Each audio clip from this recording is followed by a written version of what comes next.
despite that, your commitment to lifelong learning, is very obvious. So thank you so much for showing up despite the not so friendly weather. Thank you so much. Before I invite the CEO to offer a few opening remarks, today's book session is extremely special to many of us here, attending today. It's really special.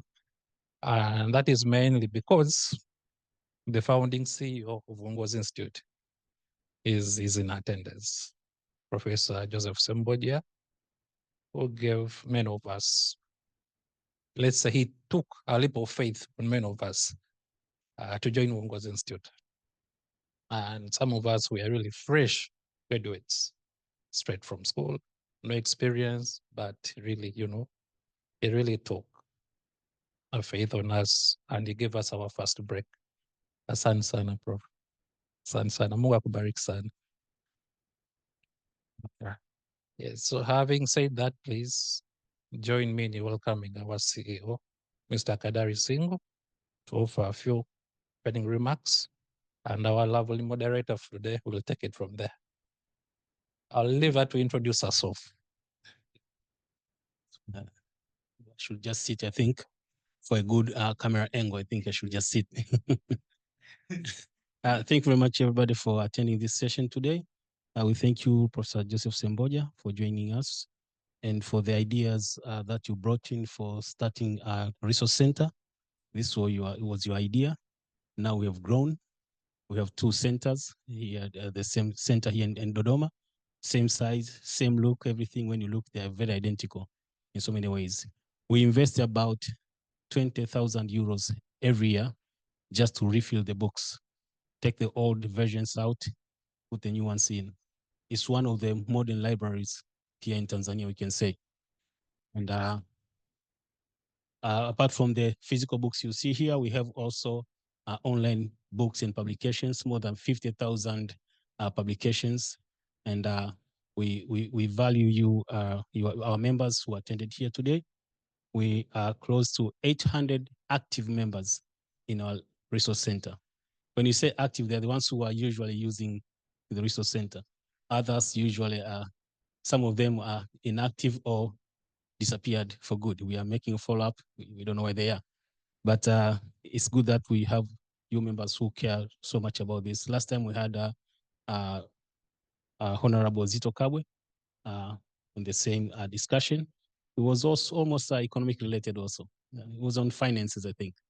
And it was a very good discussion. Sorry? FDI.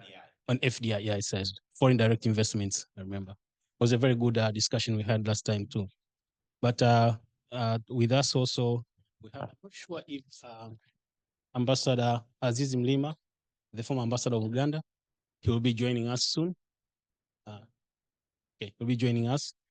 We also thank you the presence of UNU Wider. Some of our members are online joining us, and the members of this resource center also are joining us. Professor Oliver Morrissey will join us. He's a guru and expert in development economics. I would also like to recognize all the researchers who contributed into different chapters of the book. Some of them are present here today and some are participating online, and thank you for joining us. I hope your recording will not bring you an echo because I can hear it, so you better work on it. Otherwise you are going to have a very bad recording. You are not going to enjoy it because I can hear myself on the background. I recognize the presence of a partner to this book, UNU Wider staff members who are participating online. Thank you for joining us. The United Nations University, World Institute for Development Economic Research. We started this collaboration way back in 2019, and now we have a collaborative research project which is titled Sustainable Development Solutions for Tanzania, Economic Transformation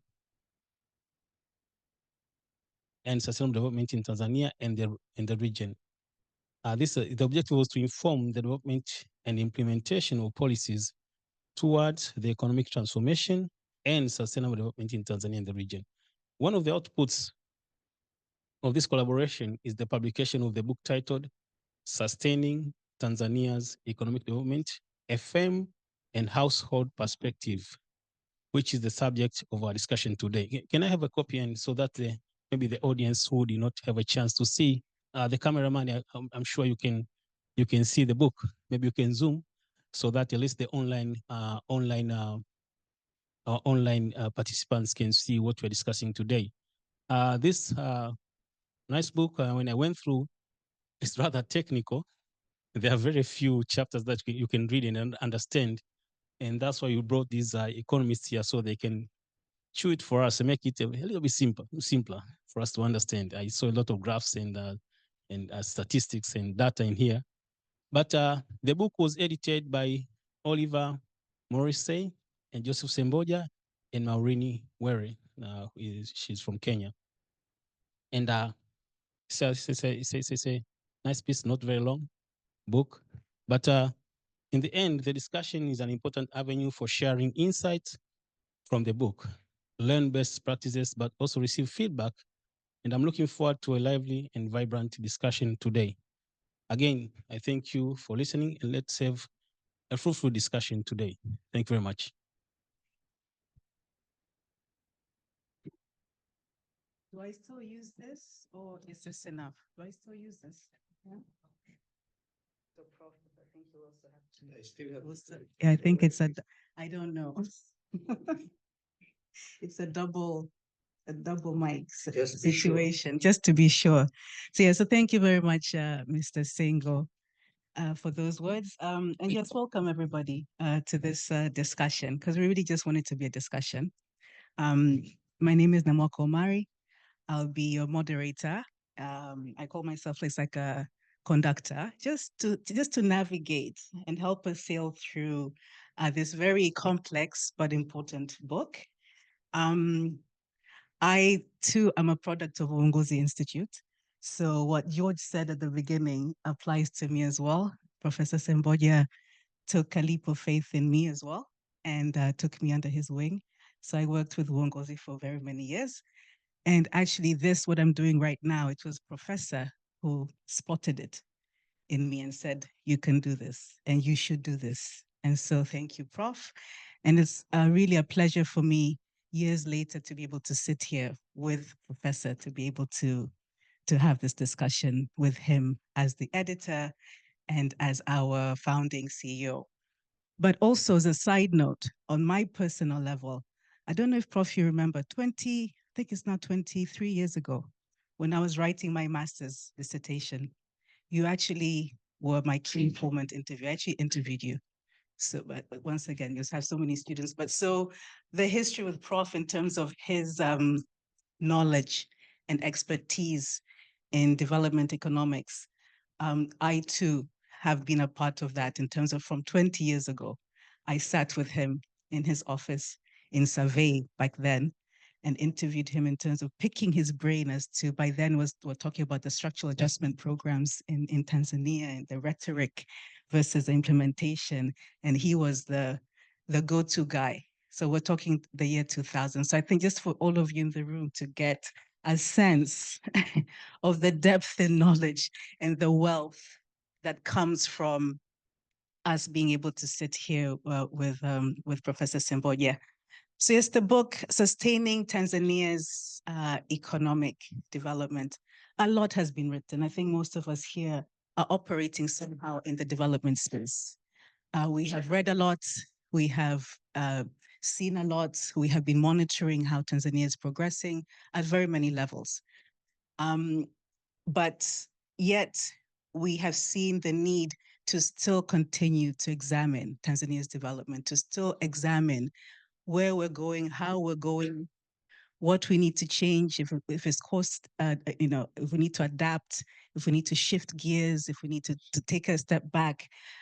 We still need to have these type of analysis with us. And so we see this book in front of us, as Mr. Singo, CEO Uongozi said, it is quite technical. I did look at it, the whole thing. I think the first 5 chapters really look at the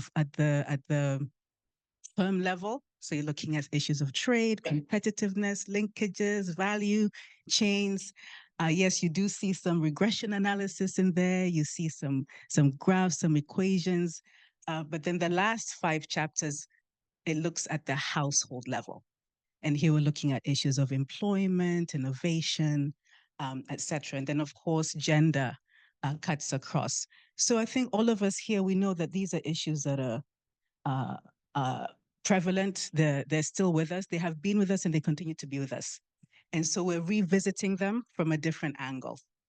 And so our discussion here today is really to get a sense from Professor Semboja and later also from Professor Oliver as to why this book is important. Why have we revisited, or why are we revisiting these areas, and what it means for us sustaining? And I think that is a word that has stuck out to me, that sustaining our economic development. Like how do we make sure that it is deeply entrenched and we have the foundations for sustaining our economic development? So that really is the reason why we're here today. And I'm really hoping that all of you, despite the rain, are vibrant and awake and alert. And even before the formal session, I think we'd already started to have quite a good discussion back and forth in terms of talking about some of the pressing issues in Dar es Salaam, just us getting here today, facing the rains, the infrastructure, what is going on, the rapid buses. So I think what we have here in the room has already set the stage for a very lively discussion. Professor Semboja, my first, I guess, very broad then question is, why was it important for you and the team, the whole team, to write this book? Yeah, thank you very much. Well, first of all, research has arrived. So, but if you look into, I've been reminded that you keep your microphone. Is it on?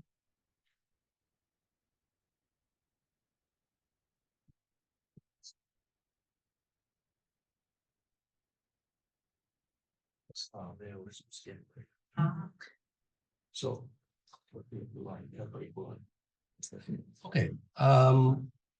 If you look into the writing history in this country, to some extent, you will see that there has been a decline in this area. People are no longer writing, basically, especially publishing serious, manuscripts, books that are backed by theories and so on and so forth. So really, you want to read about Tanzania, you're reading a lot from consultancy reports and the other reports. The world is changing, and a lot of things are changing. It certainly, people have to keep writing. And I hope this is a reminder that, we need to write. But probably more importantly, if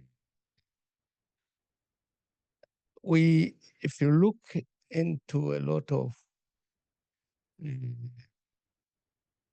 reports, applications, and so on, there's a lot more about outcomes, a lot more about this is the performance, and so on and so forth. And certainly people complain about, why is growth so low, and so on and so forth. And people quickly go into simple answers, but no details about why and how things are happening. Why Is it that firms are not, competitive? Why is it that firms are not exporting, and so on? And this book looks into, why things are not happening. It's really about accessing important factors like technology. It's really about accessing skilled labor. It's really about, accessing capital. And if you cannot access these, you cannot be competitive, you cannot export, and so on and so forth. So the book really goes into the reasons why things are not happening at the firm level, the reasons why things are not happening at the household level. So it's really the whys. Yes.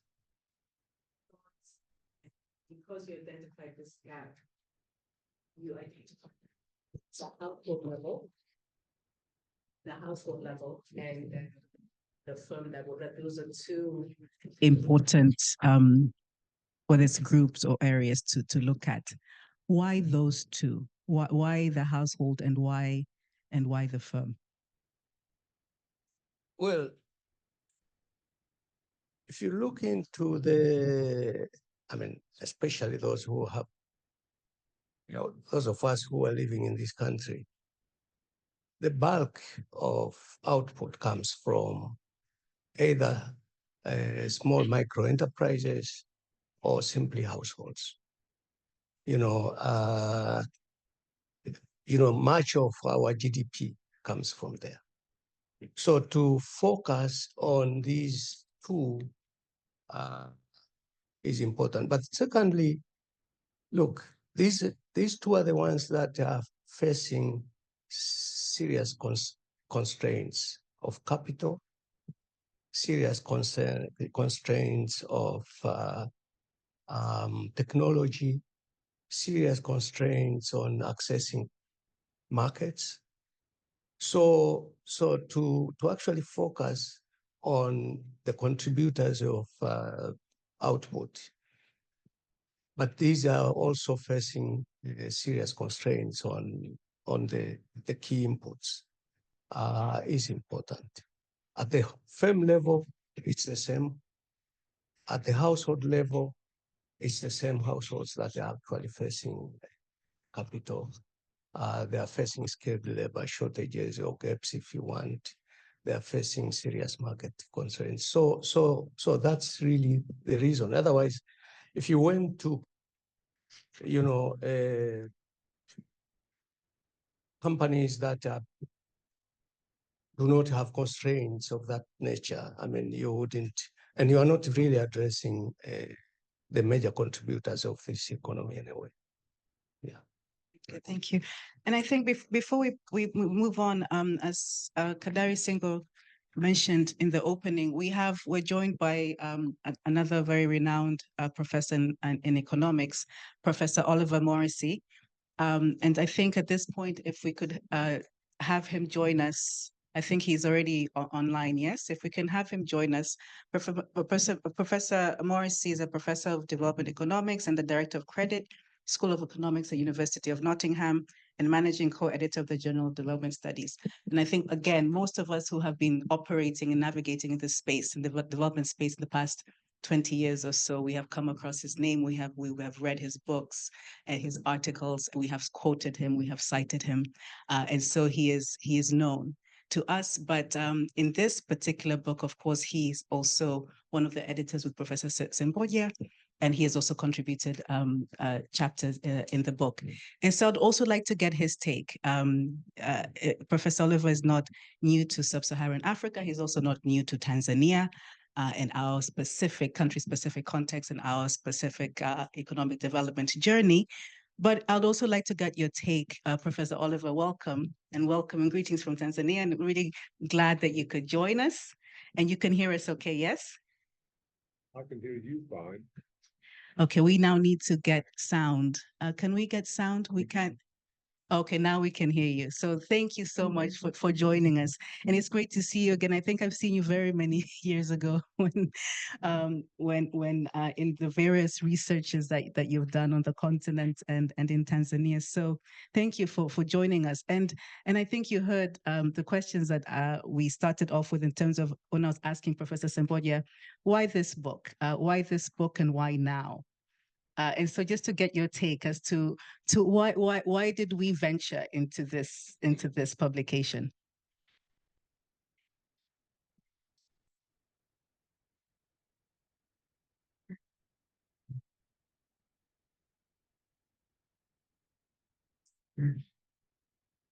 Next one. Next change. Because I have no answer.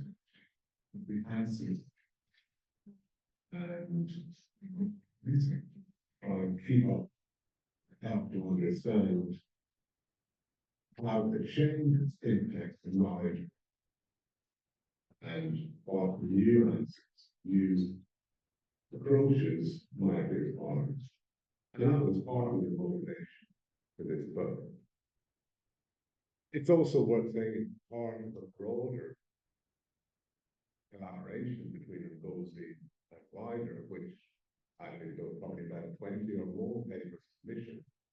But we chose for the book to try and focus on a set of papers that would be coherent in what they address and would fill gaps. There has been considerable research on households in Tanzania, but it's mostly focused on the agricultural production or the particular on poverty, health issues.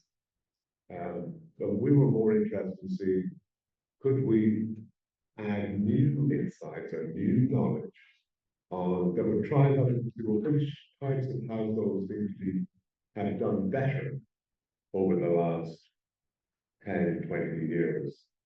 And similarly with the study about firms, we have a fairly good idea.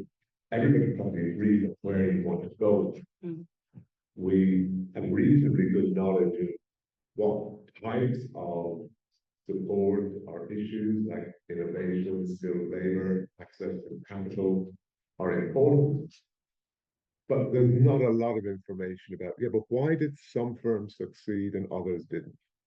What new constraints are emerging? And what we were trying to achieve, and I think have achieved to some extent in these studies, is going deeper into the issues so that we can add new information about, well, which firms have been doing better and why? What are the factors associated with those firms that have done better? And similarly on households, which types of households seem to have improving their welfare better over the last 20 years or so. So really it was a motivation to try and add more in-depth information that might help identify which types of firms and which types of households seem to be achieving a more sustainable development. And that will be a way to derive some lessons as to what to focus on so that the country overall can achieve sustainable development.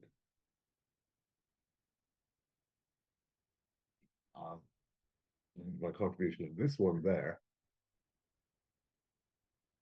You seem to have lost your sound.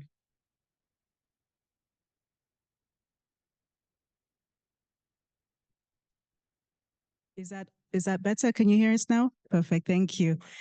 So I know that this publication was done, the research and the writing was done just before our big recent shock in terms of COVID. And I know that this book also was, part of it was designed to build resilience and to help absorb shocks.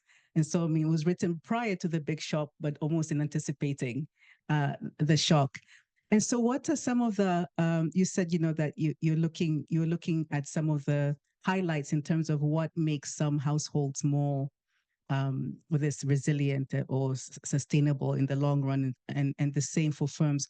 What are some of the highlights that you can then share in terms of what were some of the very high level findings in terms of what households do and what they can do and what they have done to become more sustainable, but also for firms? If we can start with you, Professor Oliver, and then we'll come to Professor Semboja.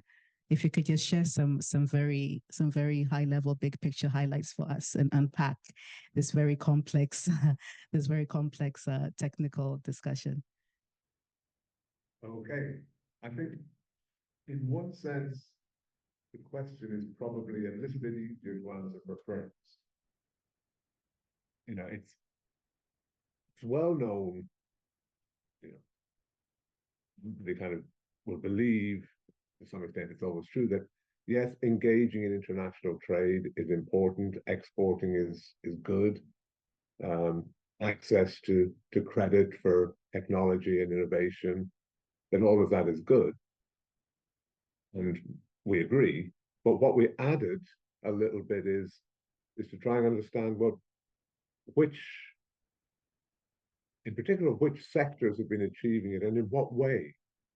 So perhaps one angle that is a little bit new is, and particularly relevant, I think, now, is to kind of break down in looking at trade, is to think not only of engaging in trade, but to think of the differences between regional trade and global trade. And this is a broader issue in Africa more generally, in that historically your traditional exports, they've mostly been unprocessed or semi-processed commodities exported globally to Europe or the US originally. Now it's often to China, East Asia. But that wasn't supporting the development of manufacturing and processing firms in Tanzania. So one of the things that kind of the studies of firms have highlighted is the importance of the potential importance of kind of manufacturing starting local and regional so that it can kind of become more established.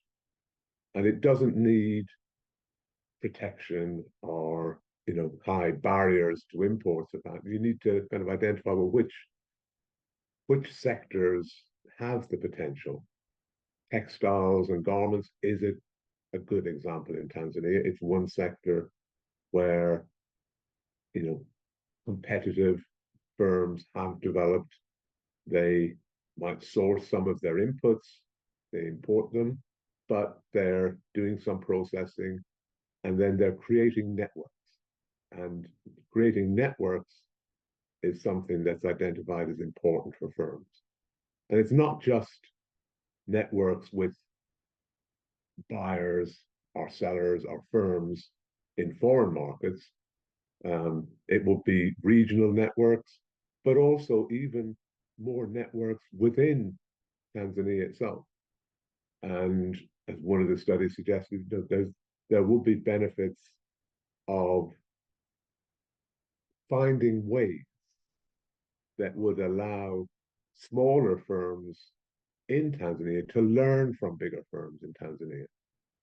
Some type of, you can't expect firms to openly kind of cooperate with each other, but there might be sector organizations or, firm level or manager level or entrepreneur level national organizations in textiles or garment sectors, or the exporters or importers, where they could at least get together and compare notes. And so that emerging or smaller firms can learn by seeing what has the successful firm been doing. And often what they've been doing is starting in regional markets before they might try to expand and go into global markets. And maybe it's better to, in many cases, it might be better to keep your focus on more regional markets. And that just reinforces the argument that within Africa, measures such as the African Continental Free Trade Area that are trying to reduce barriers to trade between African countries will potentially benefit all countries.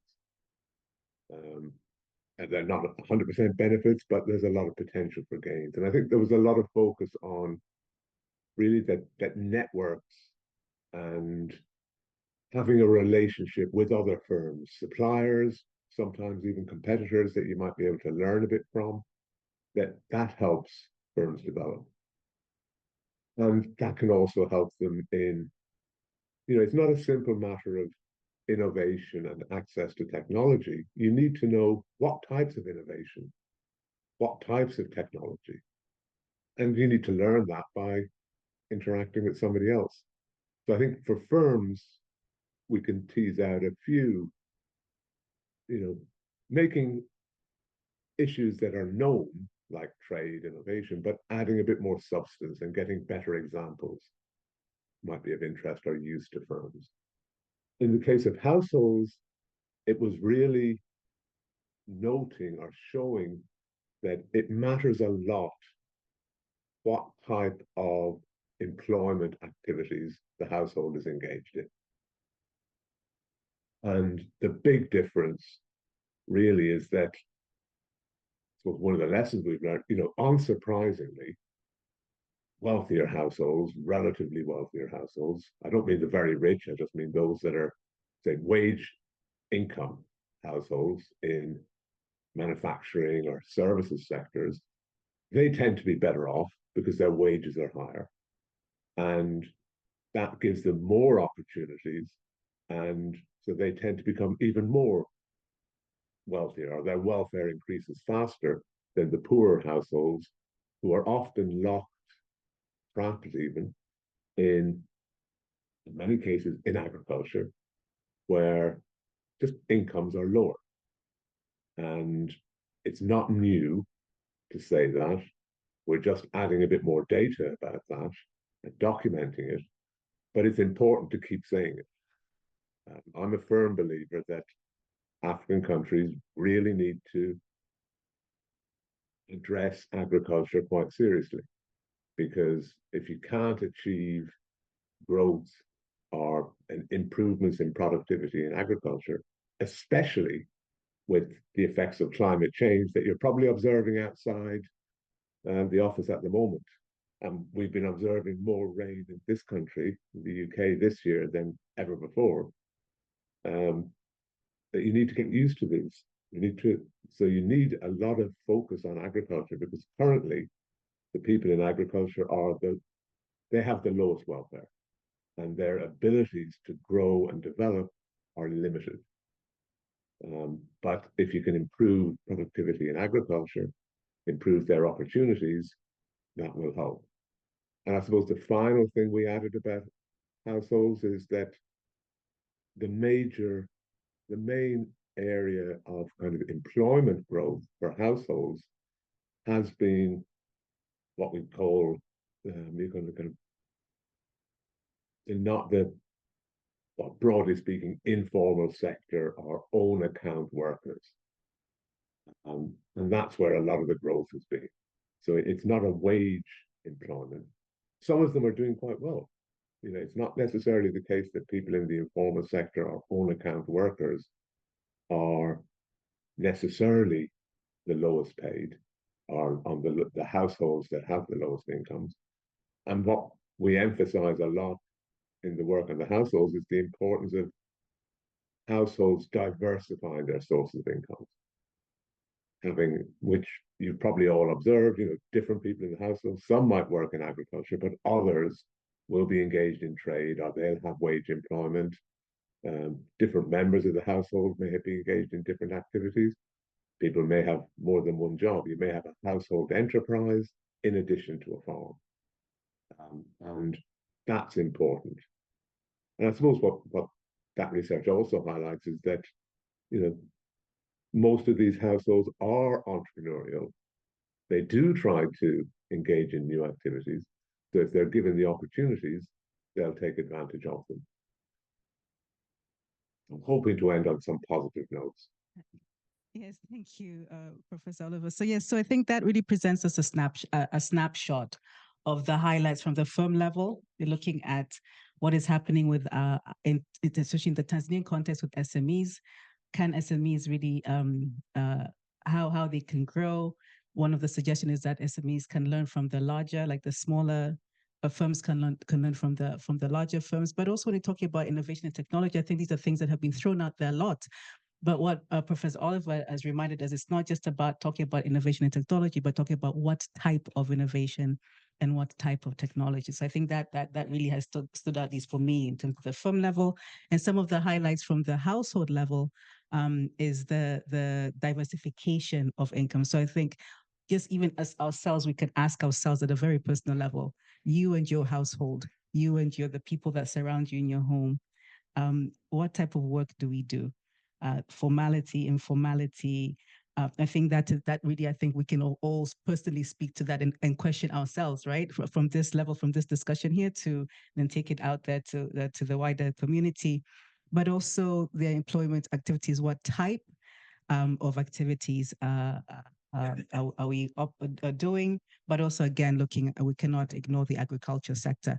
So now with that, Professor Semboja, what are then the implications for making these achievements sustainable? We're seeing that, yes, Tanzania has had quite steady and progressive growth over the years. I think our GDP has steadily grown, and we're seeing that we're not doing too badly. But what can we do, and what are the implications for making the achievements sustainable?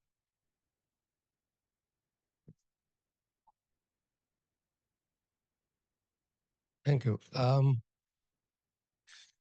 There are quite a number when you go through the book, but I can mention only a few. One, for example, in the area of linkages, very clearly linkages between,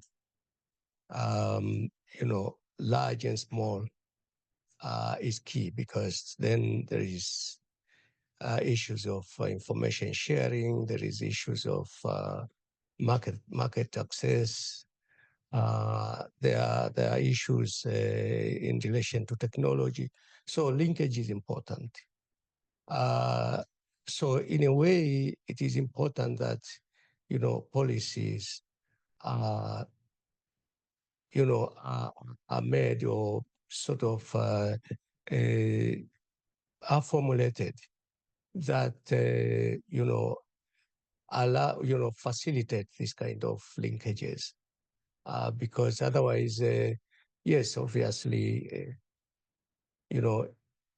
sometimes large firms tend to work among themselves and so on. But there can be ways of encouraging complementarity, or rather,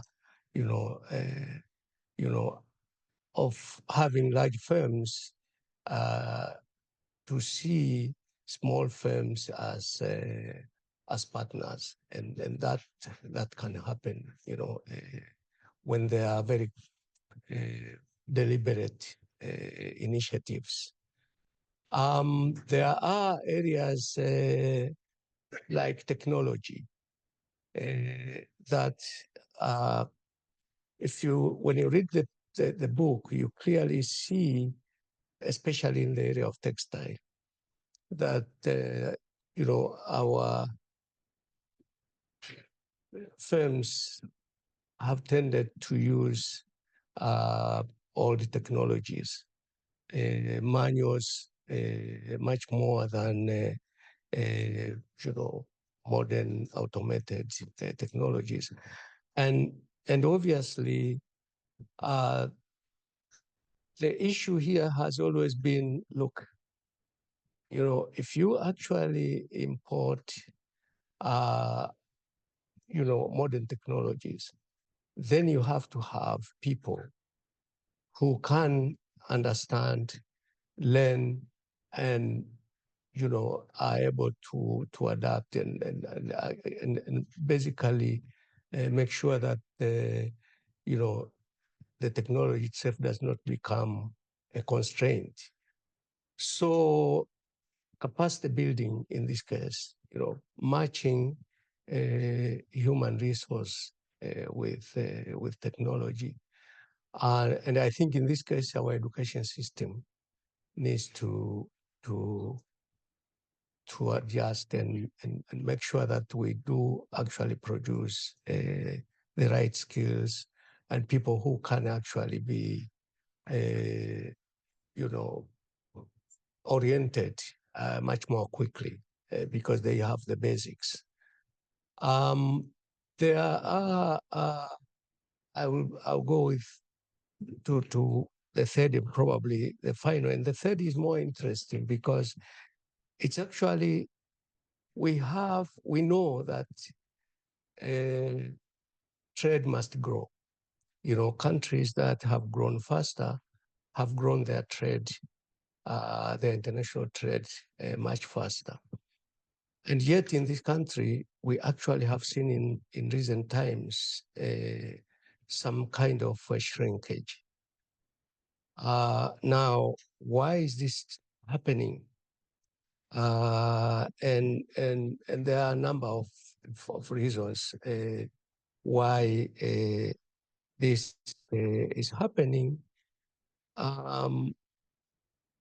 We know that obviously you need supply factors in this, because in your country, it's more the supply factors that have driven trade. So it's about infrastructure. It's about institutions, and so on. So obviously we have to work on this. We sometimes have to, if you look at countries that have grown their trade, their international trade, there has been a lot of support from outside, the FDIs. The problem is our FDIs has gone more into natural resources, especially mining and so on. If we want to grow our manufacturing exports, we have to begin to think how we can redirect also our FDIs into manufacturing, and so on and so forth. So we also know, for example, productivity is also important in exports, in promoting exports. And it's very clear from the results. But productivity is a product of human resource investment. So every time we're going around supply factors, infrastructure, how we redirect our finances, human resources, and so on and so forth. So there are quite a number of useful implications that you can draw from the book. And I think here I'll just make a note, Honorable Zito Kabwe, in Prof's last comment as to the trade factor and the FBI's contribution and the focus on mining, at least so far to date. I believe the last book review was on FDIs, and you were the main speaker. So I'll really, when we open it up, I'd really like to maybe hear your thoughts on that, because I think that links quite well with what Prof is saying. But I think also what Prof has really highlighted is the human resource element, the people. Like what skill sets, whether it's from the education, when we're talking technology, what type of technology, but are we as the people who are going to be working with this technology, are we equipped? Do we know, right? I also spoke about what this means for our education system. So I think also in the discussions, I mean, this is broader. And this once again also touches us at the household level, at an individual level, right? How are we learning? It also affects how we choose how we work. It affects how we choose the way, are we going into what type of employment? Are we employable? Do we have the right skill set? So I think Prof pointed to, I noted like three main things: linkages, technology, and trade. And so I think this will start off, it'll provoke our discussion. But maybe then, Prof, based on what, again, your experience over the decades, yourself and Professor Oliver, 30 years plus, and then now with having worked on this book, what do we need to focus on as a country? You talked about a lot just in this book, and even just from everything that you've done and seen, both yourself, but also I'll turn to Professor Oliver after. But what would you say we need to focus on as a country based on this book and where we are right now?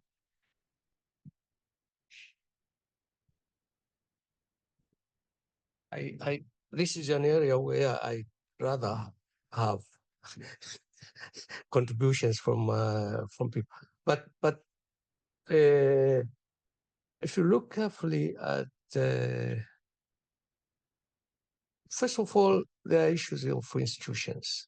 And institutions here, I'm talking rules of the game, but also structure. If you think carefully,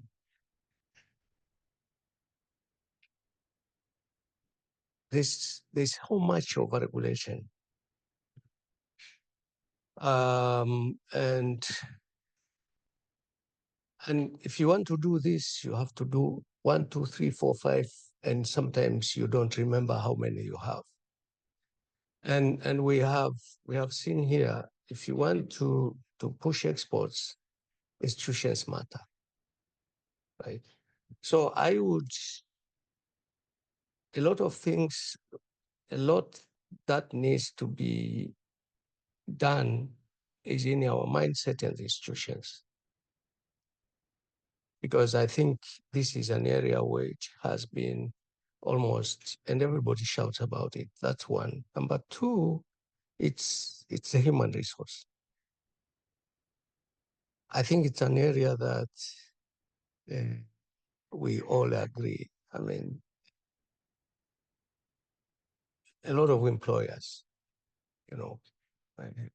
complain about it. We know that people, our education system doesn't produce the right skill set and so on and so forth. So if we work on institutions, and I think, frankly speaking, our mindset as part of that, and the skill set in terms of the human resource, I think we get a lot more solved. Capital will come. And so, I mean, when we talk, for example, there is in the book not much, but about investors saying, look, I have difficulties with my employees. The discipline is not there, and I cannot fire them. They are overprotected. And if I import technology, I need to orient them towards that.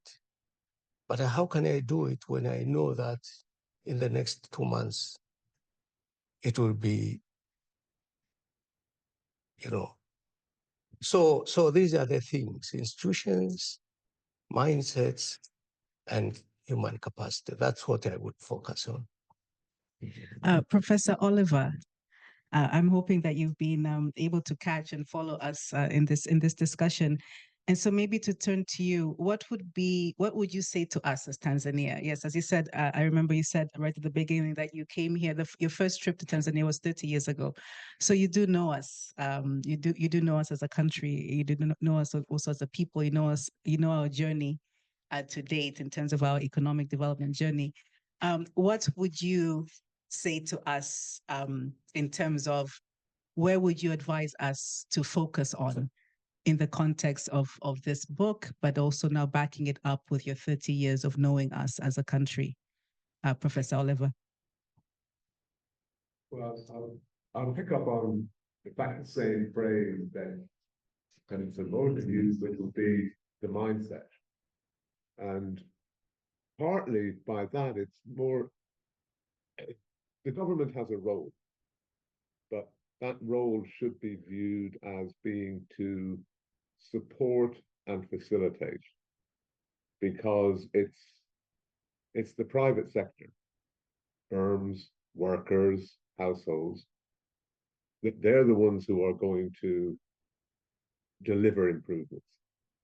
And so it is a matter of ensuring that the government has the information to provide appropriate support, not necessarily expecting the government to always be able to provide financial support or subsidy, but ensuring that, as I said, that regulations have an appropriate balance. Because if it's labor regulations, you want to balance reasonable rights and working conditions for workers with rights and flexibility for businesses. There has to be kind of it involves people working together effectively. I don't think our book or anything else gives particularly new ideas of what you should do. Yes, you want to ensure that education provides people, young adults, once they leave education, they become workers, that it provides them with the skills to be able to contribute whatever job they're doing. Now, firms shouldn't expect that when somebody comes straight out of school or college, that they have the precise skills for a particular job. The firms have a responsibility there as well to support on the job training. But maybe there can be support for that, whether it's financial or providing information. That just more information is available about how to do these things. And a lot of that can come from networks and communication. So in that sense, I think the conclusions from the book about what's worked haven't really changed. It's just added examples and perhaps put more emphasis than there has been in the past on a mindset that recognizes the importance of networks and communication between workers and employers and between firms, and access to knowledge about what is the right innovation, what is the right technology, how do I get it, what is the good market for me to aim for. And small firms or early developing firms or entrepreneurs won't have that information. Another issue that we identify in the book is that female entrepreneurs are more constrained than male entrepreneurs in terms of access to finance and to skilled workers. But if they do get access, they're just as productive. So you might want specific focus on those type of issues to ensure that all the potential entrepreneurs can get access to the support they need.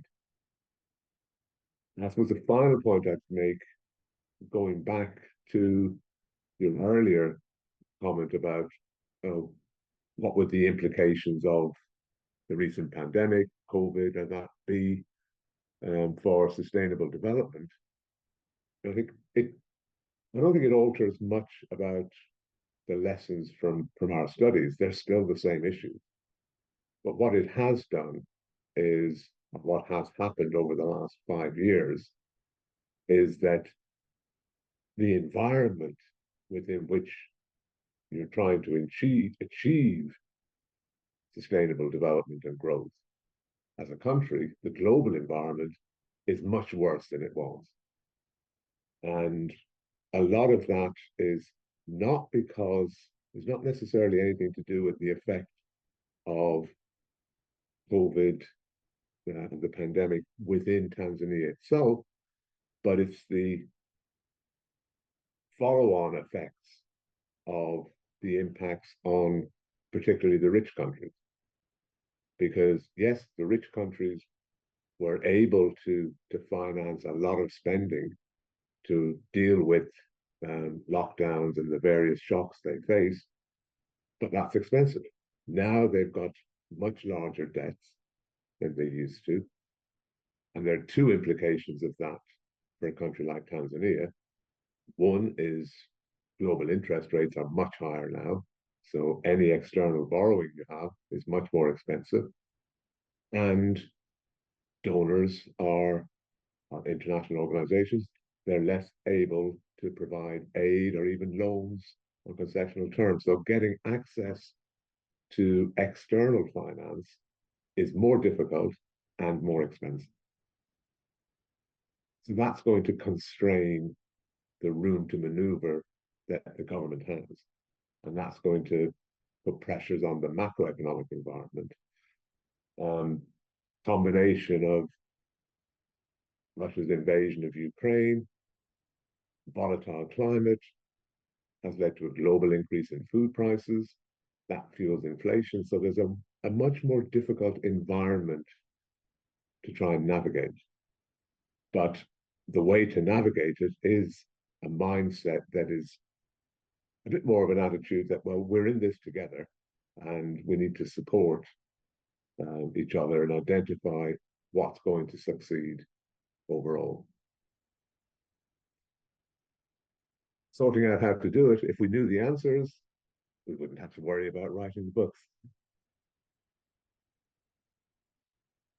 Thank you, Professor Oliver. Before we proceed, I'd like to acknowledge and welcome Ambassador Zizi Mlima, the former ambassador to Uganda. Welcome. I think you've joined us when we're right in the thick of things. We have heard, we've been taken through the journey of the book. We've been highlighted, there's a snapshot has been presented in terms of what the findings from the household level, from the firm level, what are the implications for sustainability? And then the last question I asked both Professor Semboja and Professor Oliver, what do we need to focus on as a country? And I think that is a good segue for us to now open it up to a discussion. As I said before, this really is a space where there's a lot to be said, I believe. And I think even just from the conversation prior to the session, the issue of mindset came up. Honorable Zito Kabwe mentioned, we're talking about the traffic issues, how difficult it is to navigate driving in Dar. And if the Mwendokasi is going to actually help us, or is it going to hurt us? Professor Semboja said that as an economist, it doesn't make sense in his head. And so Honorable Zito Kabwe was trying to explain the political and the economic justification and the social justification for having that, but pointed out that mindset, even in that, is a challenge. And he said, for those who like to wear ties, the tie wearers and the ones who like to drive, I think some of the youth and the younger people here, we like our cars. We like to be seen in our cars. And so will we agree to park? Because Zito Kabwe explained that the thinking was commuters, so people from Bunju, Tegeta, Kimara, if you have cars, you can drive to a center place like where the Mwendokasi starts. There'll be a big parking available. You park your car, you pay for the day. You hop onto the Mwendokasi, it takes you into town or wherever, like the big hubs, the centers. Mindset. Would people agree to do that? Would you agree and say, okay, I will drive my car and park it and then jump onto Mwendokasi to take me to town to avoid the traffic and the length of time? Because Prof mentioned that time is extremely valuable to us. And would we do that? So the mindset discussion, I think, is broad, and it seeps into various aspects in terms of when we're looking at economic development. So that was just like, I thought, an example I'd like to share, that even prior to the discussion, the issue of mindset has come up. So let me open it up to reflections. Yeah, I think firstly, just let's reflect. A lot has been said, a lot of things. I mean, I already just have so much written down. What are your thoughts about what has been said, the book, the responses from our editors? I'll start with.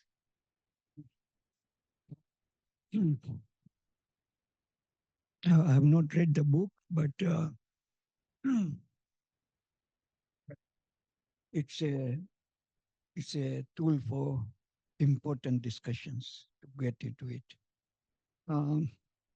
There, as Professor said himself, that if you want to tackle one problem, you have to look at the other linkages, and then you have other 8 problems coming behind it.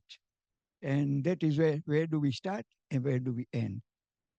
I've worked in many different countries in economic development.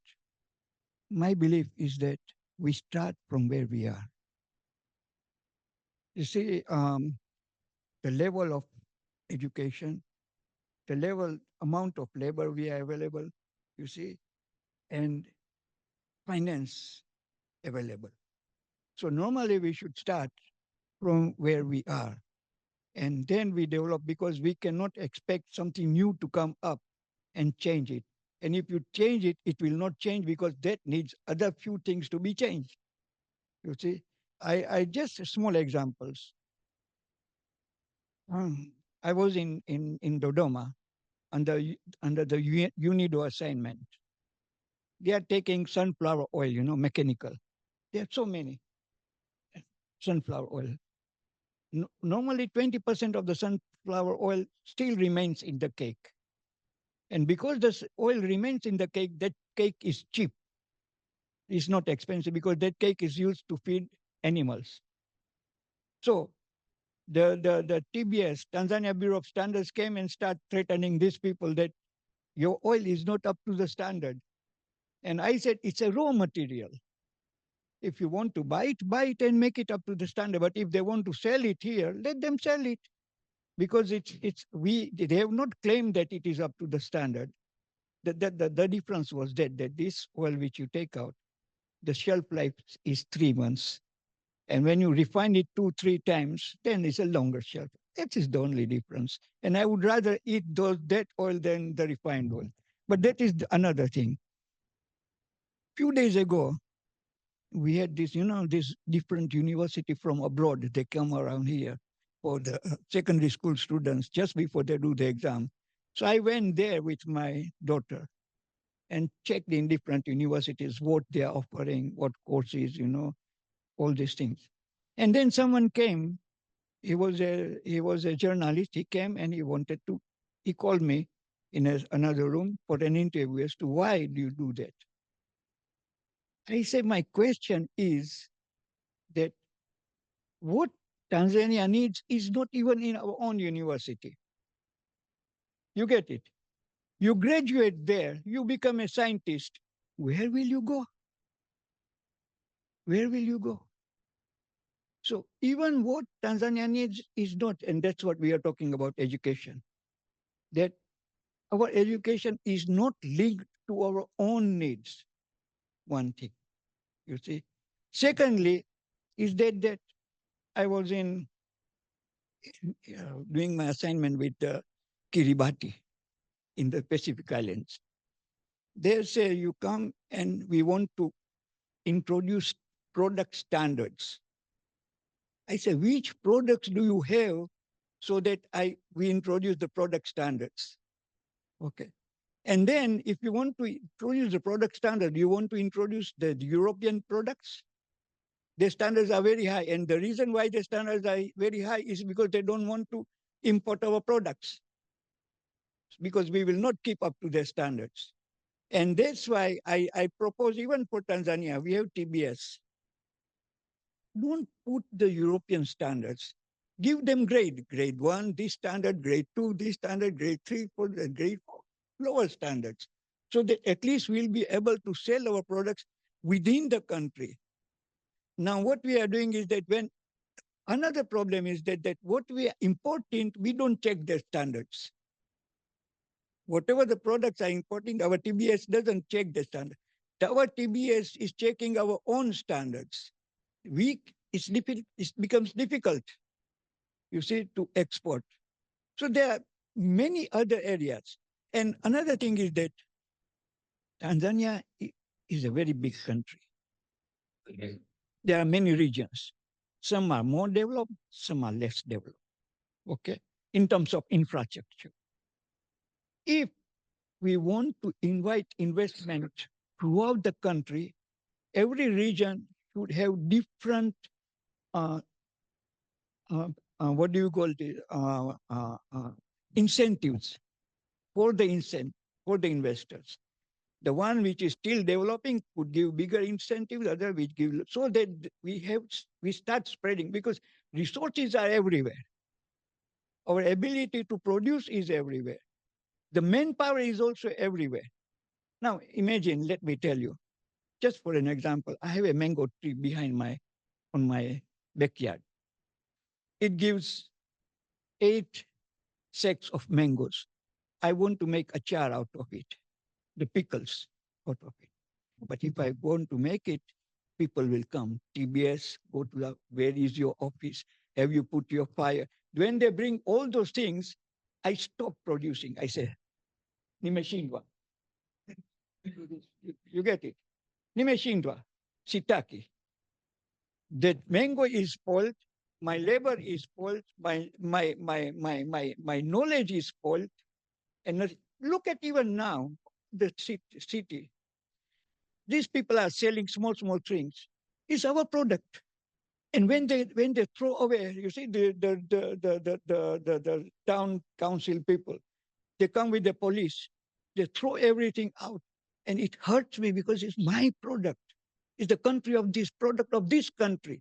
And these are the people who are going to eat small money at night, you know, what they are going to cook at night.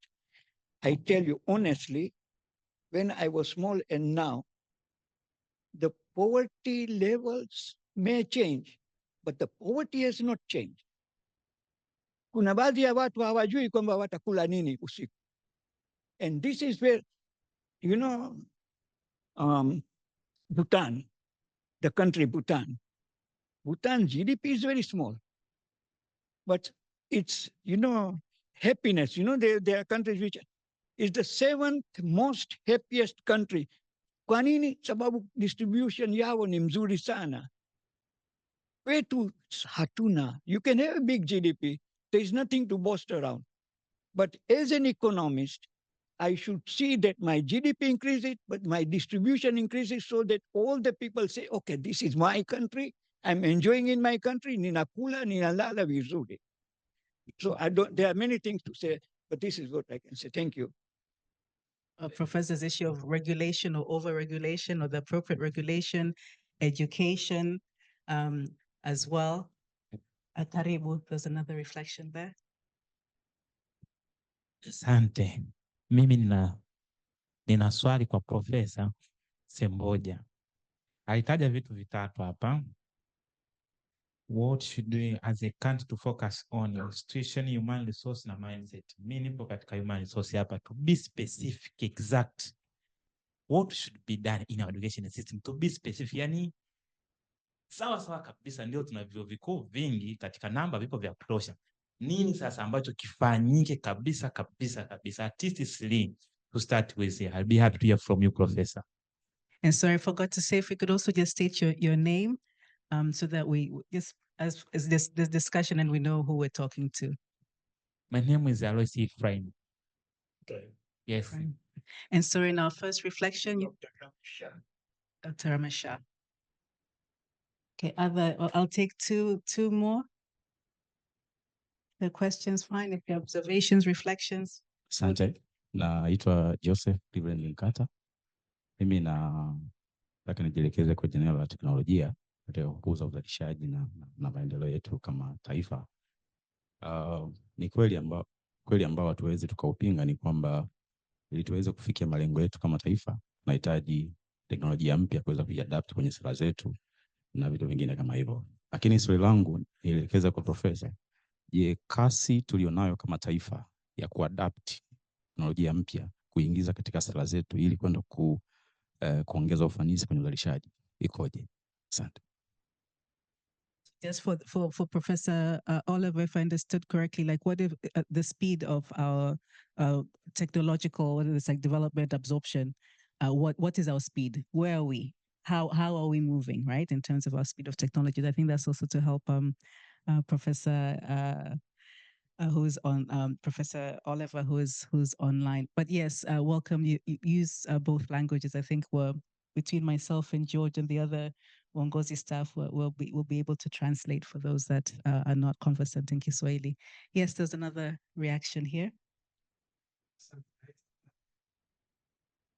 Nashukuru kupata nafasi. Nakumbuka mara ya kwanza nimekwenda Repo nikiwa nafanya kazi kwenye NGO mwaka 2008, ndipo ambapo nilikutana na baadhi ya maandiko ya Profesa Semboja, na kwangu mimi najiona kama nina bahati kwa sababu baada ya kumaliza masomo ya uchumi nilipata nafasi kufanya kazi kwenye taasisi ya fedha, NGO, kwenye taasisi ya elimu ya juu, then na kipindi nilikuwa natania kwamba nikachoma vyeti nikaingia kwenye ujasiriamali, na niko huko kuanzia mwaka 2015. Na wakati nakuja sijasoma kitabu, lakini nilijaribu kuwaza kitu ambacho kitabu kinazungumzia. Na mwanzoni Prof ulizungumza habari, nadhani pia Zito alisema hakuna mijadala. Hakuna, au mijadala imepungua, na hata wakati wa Profesa Shivja anazungumza kuhusu maisha ya Moringe Sokoine, alizungumza swala la mijadala. Na nadhani uzoefu wangu binafsi ya sasa baada ya kuingia kwenye biashara au kwenye ujasiriamali full time ni kwamba wakati mwingine hizi firm, hizi biashara, wafanyabiashara, waanzilishi, waendeshaji na wakuzaji hizi biashara, unajiuliza hizi mindset zao, hii mitazamo yao, nani anayeishawishi, nani anayeipa changamoto, nani anayeipa taarifa?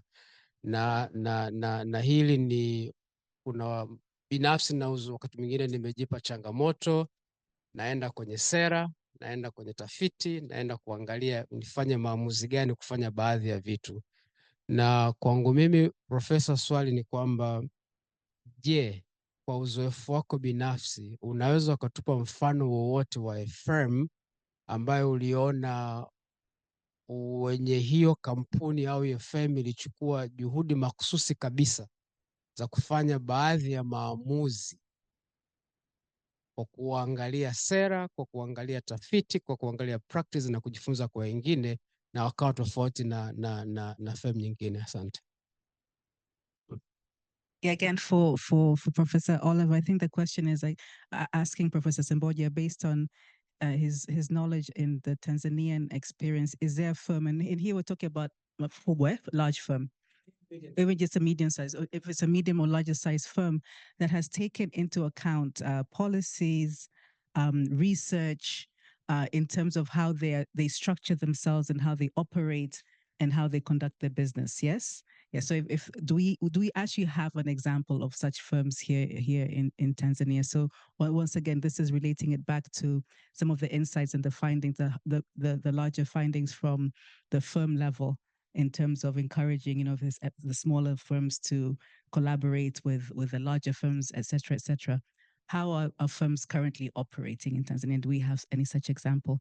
I will welcome the ambassador and Zito Kabwe, because I think I also had asked Zito Kabwe to respond to or to comment on some issues, especially the FDIs and the linkages, and then I'll turn it back to both Professor Semboja and Professor Oliver to react and respond to some of the issues that have been raised, and then of course we'll continue the discussion. Karibu sana. Asante, thank you very much. I haven't gone deep into the book, but I just came through. My question is on the aspect of firm level. Our economic structure is mostly informal sector. About 70% or a bit slightly more. 70% of our economy, especially in the private sector, is informal. The only formal sector is about 30% or close to that. So when we are talking about sustaining Tanzanian economic development in that kind of setting, how are we going to transform our economy to be able to fit in the perspective of the developed economy if we still operate under these kind of circumstances? And in other countries, small and medium enterprises are the ones which are drivers of the economy, especially a country like Germany. You find some of the innovations from the universities, from the research output of the universities, going down to the firm level, and they practice and come up with new products. How is that going to be adopted in our kind of economic setting in Tanzania? Thank you. And I'm sorry for coming late.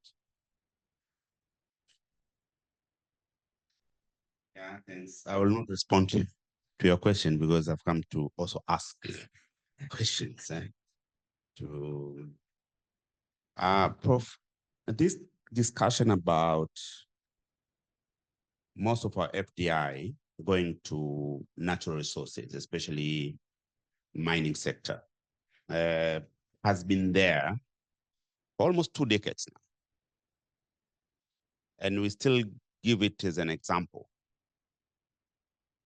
But we haven't addressed it.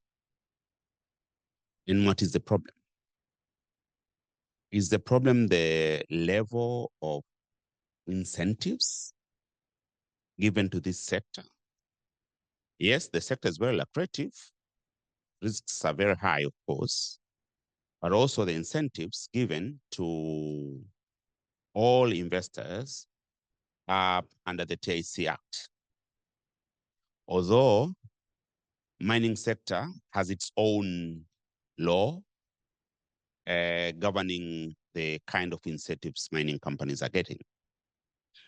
And all the time, we talk about the importance of agriculture as a driver for poverty alleviation, because most of our people are engaged in agriculture or the value chain in agriculture. But this country has no law on agriculture. Different crops have different laws. You have the Cashew Nuts Act, you have the Tobacco Act, you have the Coffee Act, you have different crops, especially what we call mazao ya biashara, have their specific laws, but we don't have an agricultural act as the Mining Act that provides incentives for people engaging in agricultural sector. So you end up having, if there are investors who want to put money in agriculture, they have to be referred to the TIC Act. So, and we keep talking about most of our FDI goes to mining, but we're not addressing it. And in connection to the mindset issue, is it a mindset problem, a Tanzanianness, that of talking and talking and talking, because we know some of these problems, but we're not giving the solution. So I would like to have your reaction on that. Is it about incentives that makes many investors go towards, apart from other factors, towards the natural resources or those kind of factors? And another thing that we keep talking a lot about is the fact that our growth, although we have sustained the level of economic growth over the last 20 years, but the level for the poverty reduction is very, very low. It doesn't correlate with the growth rate that we are having. And of course, the answer is always there. because the sectors growing are not the sectors employing more people. And we know that answer. Why are we not working hard to ensure that the sectors, or a sector, because mostly this is agriculture, which employs more people, grow faster in order to reduce poverty? Because this, I think, is the number one problem. It's a fundamental problem that we have. And my last question, of course, in relation to that, is about productivity. Last year in March, I went to the Lake Zone for my political work. And one of the things that I kept talking in different rallies, the comparison between a farmer in Benin per acre gets how many kilos of cotton, and a farmer in Sudan per acre, what is the yield, as compared to a farmer in Tanzania. So you have a country like Benin, depending mostly in one crop, very poor as compared to Tanzania. Of course, it is in the middle income, a very small country. But a farmer there getting 5 to 6 times more yield than a Tanzanian farmer. And why are we not addressing this?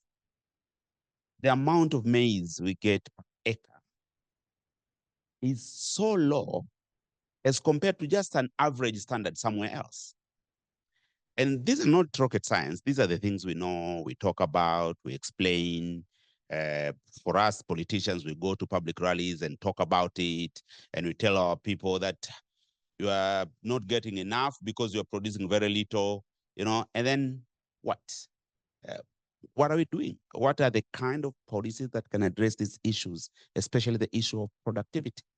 If we just double productivity, for example, on maize and paddy in this country, we have surplus of food, just doubling.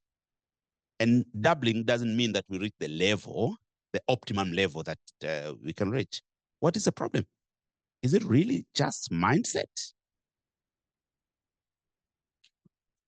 Thank you. I think that we have enough reflections and specific questions to now turn to both Professor Semboja and Professor Oliver. I believe he's still with us online. And I think as I was listening to Honorable Zito Kabwe speaking, I remember that speaks to what Professor Oliver was saying when he said that in terms of the high level findings are that we, especially in Tanzania, we must relook at our agriculture sector. So I think the questions that you asked really just ties in directly to what Prof was saying. But I'll turn now to our resident gurus, Professor Semboja and Professor Oliver, to try to kick us off in this discussion in terms of what is it? Is it just mindset? Is it our, to borrow Honorable's words, our Tanzanianness? Jinsi tulivyo? Is it just how we are, how we operate as Tanzanians? Karibu, I'll first turn to Professor Semboja. Karibu. Well, some of these questions I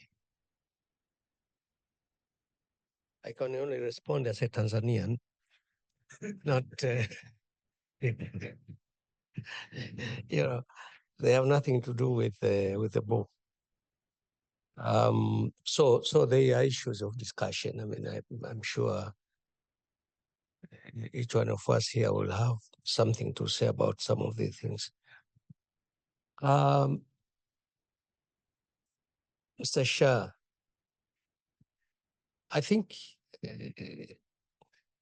you mentioned areas which clearly talk about the mindset. Overregulation, we talked about.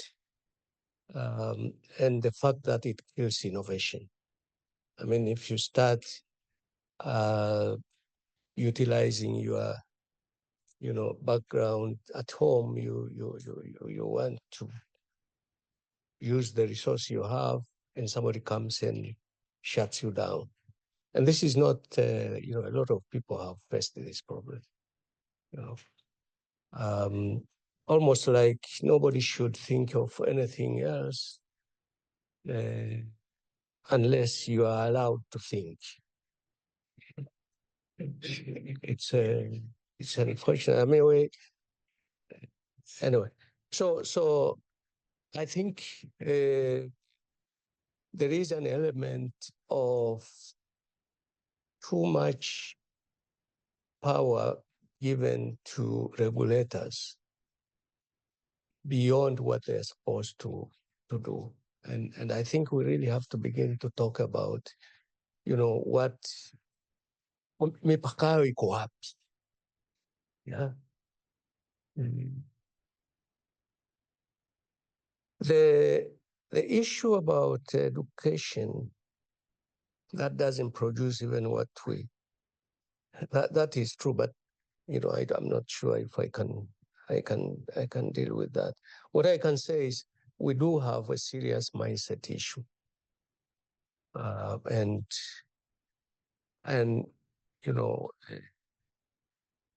TBS, everybody, we have to begin to review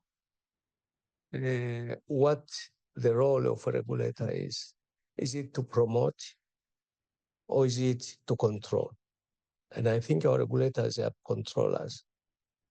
And I think everywhere regulators have a role to promote. And we are seeing regulators here controlling and being part of the revenue raising also, which also has brought in, something which is very different. I mean, if you are a regulator, you are doing a public service. Why would actually a regulator be expected to contribute revenue to the government? So we really need to have a broader discussion about the role of our regulators, their limits, and so on.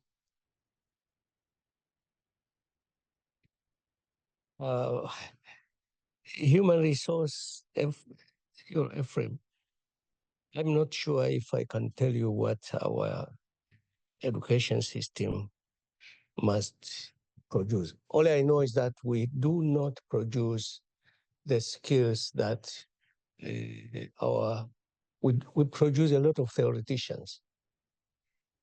But the world is not, industries don't need theoreticians. Industry needs practitioners, and skills is the most important thing. And we have failed to see that. I mean, I think we need theoreticians in universities and so on and so forth. But most of the people who produce must actually be more towards, doing rather than the other side. And that's all I can say. Now, the new education policy is trying to reorient us towards that direction. I think it's now an issue of how much resources are we prepared to put in there, because it's not necessarily less expensive to produce skills.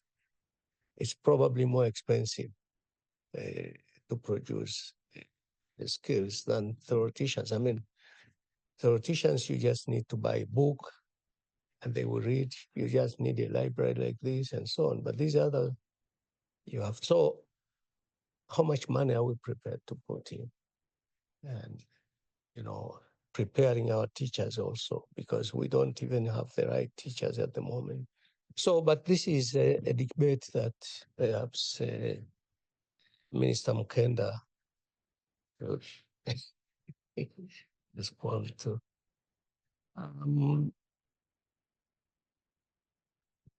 Technology,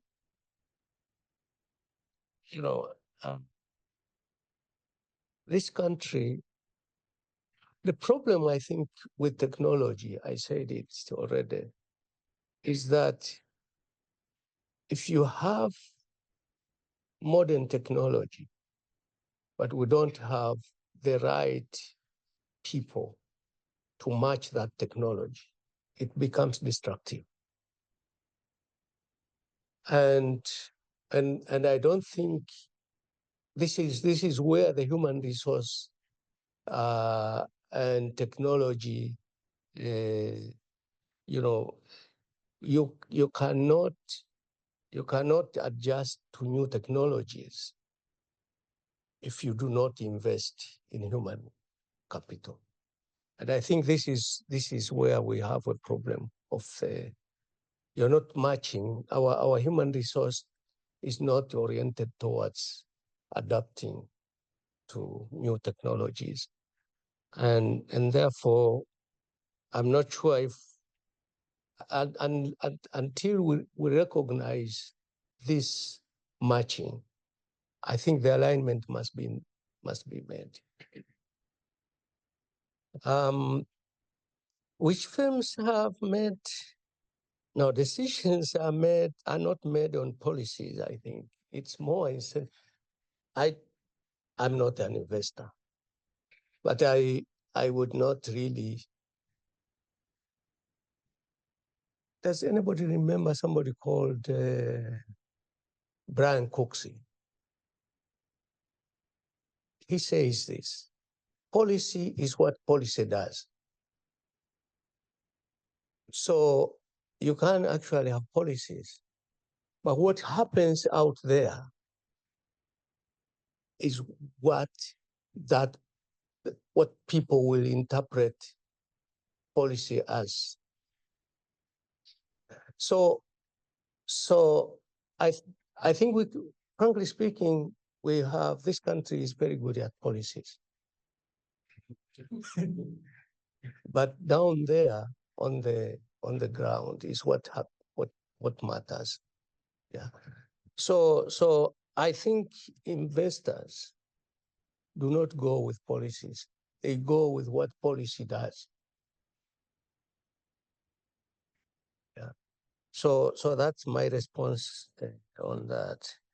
I think, Ambassador, you are right. You know, we do not see informal sector as something that can actually be transformed into something useful, because we fight it. But I'm sure lots of SMEs, I mean, if you go to, maybe now things have changed, but in America, when I was there, I don't want to say when. When I was a student, every Saturday, we used to go to the streets to buy vegetables. And, you know, and there were no receipts. Yeah. So sometimes, and I'm not saying we should encourage that.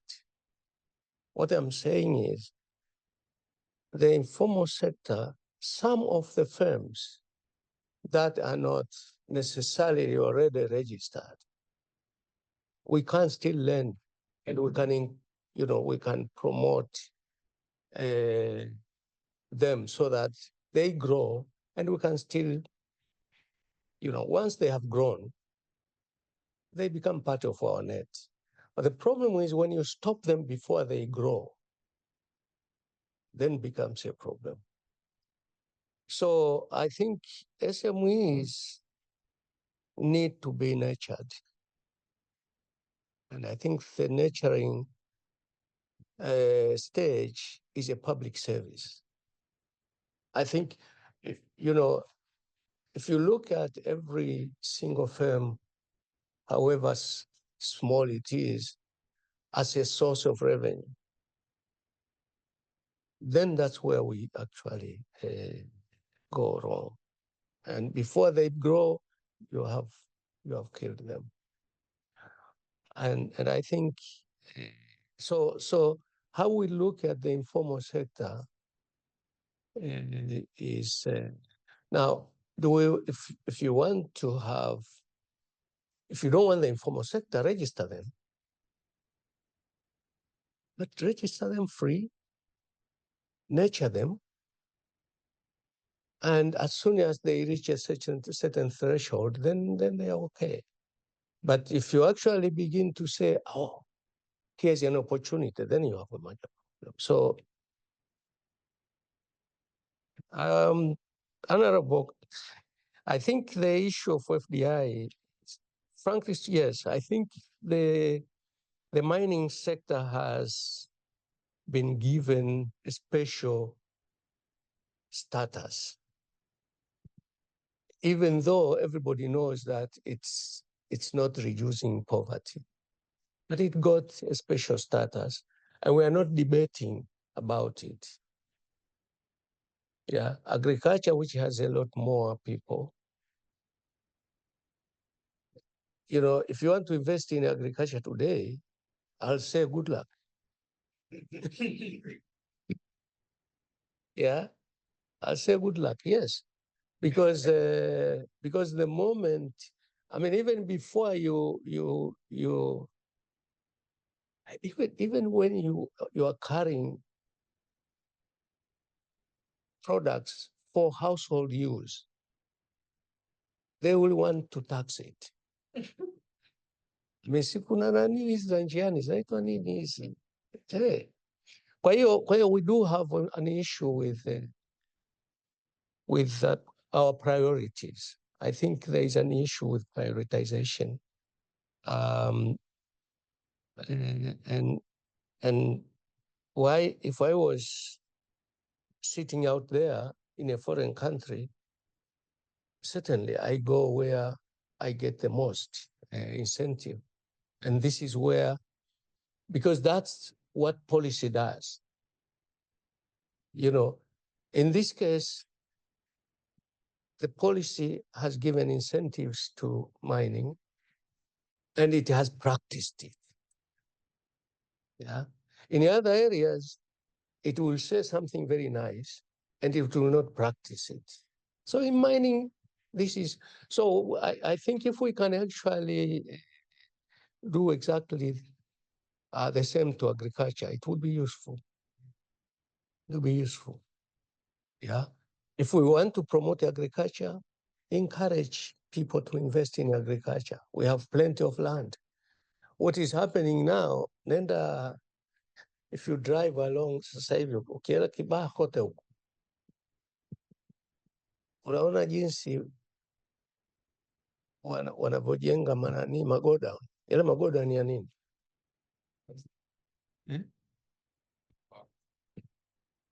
So a lot of useful, yes, inatumika vibaya.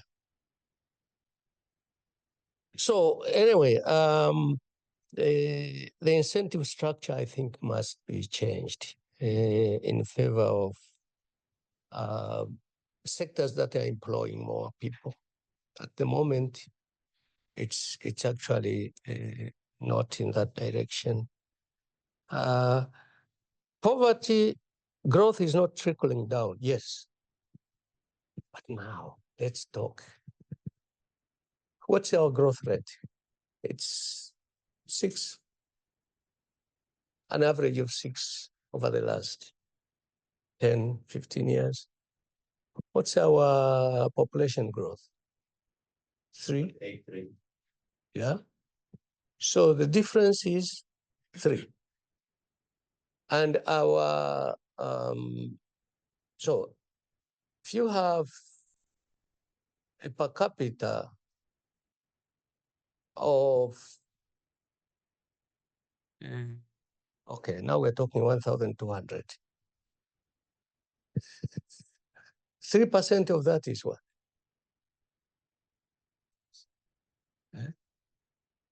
30. $36. So if you give everybody $36, will that lift them? Not much.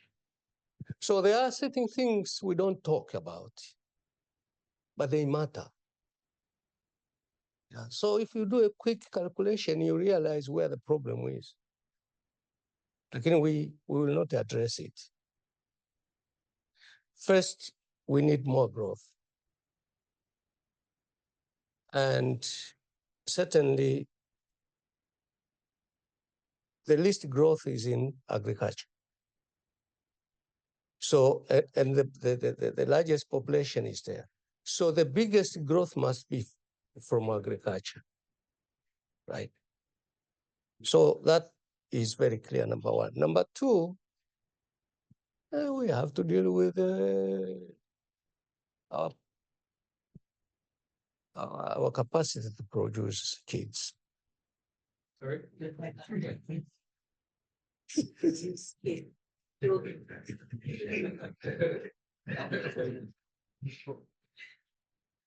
Sasa, this is not very palatable, lakini, but it's a reality. If you are not, if you do not raise your growth to 10, please reduce your. Yes, it's a choice. It's a choice. You cannot choose both. Okay.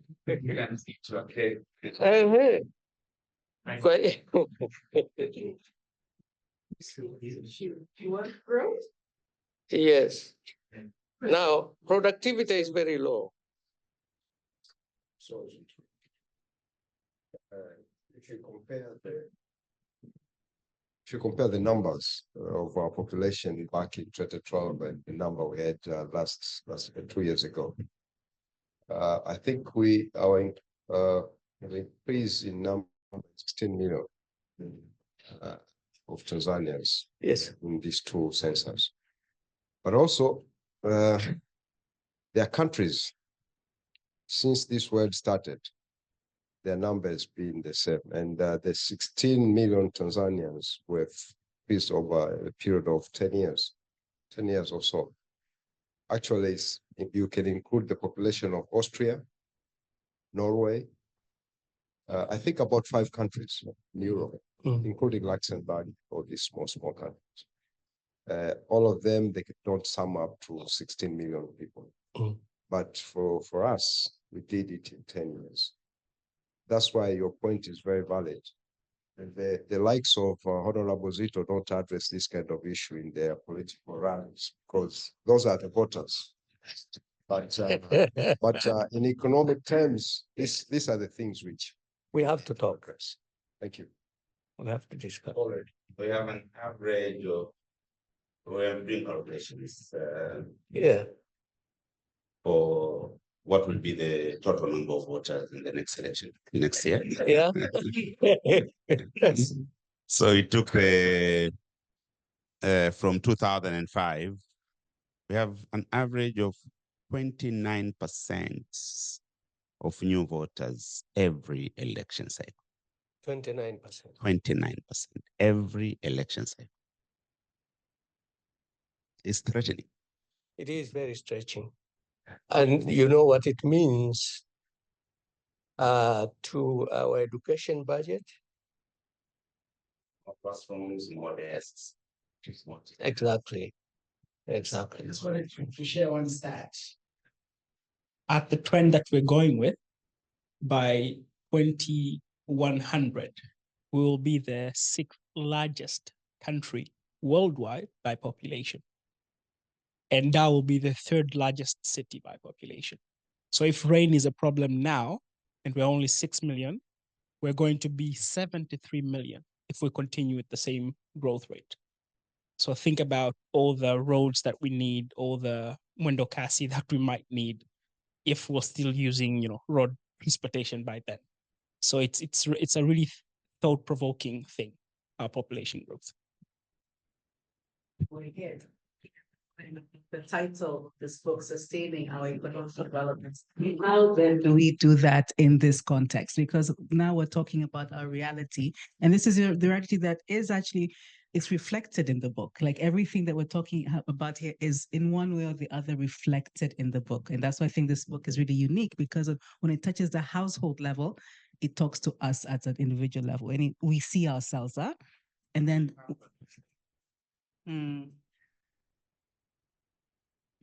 Next year.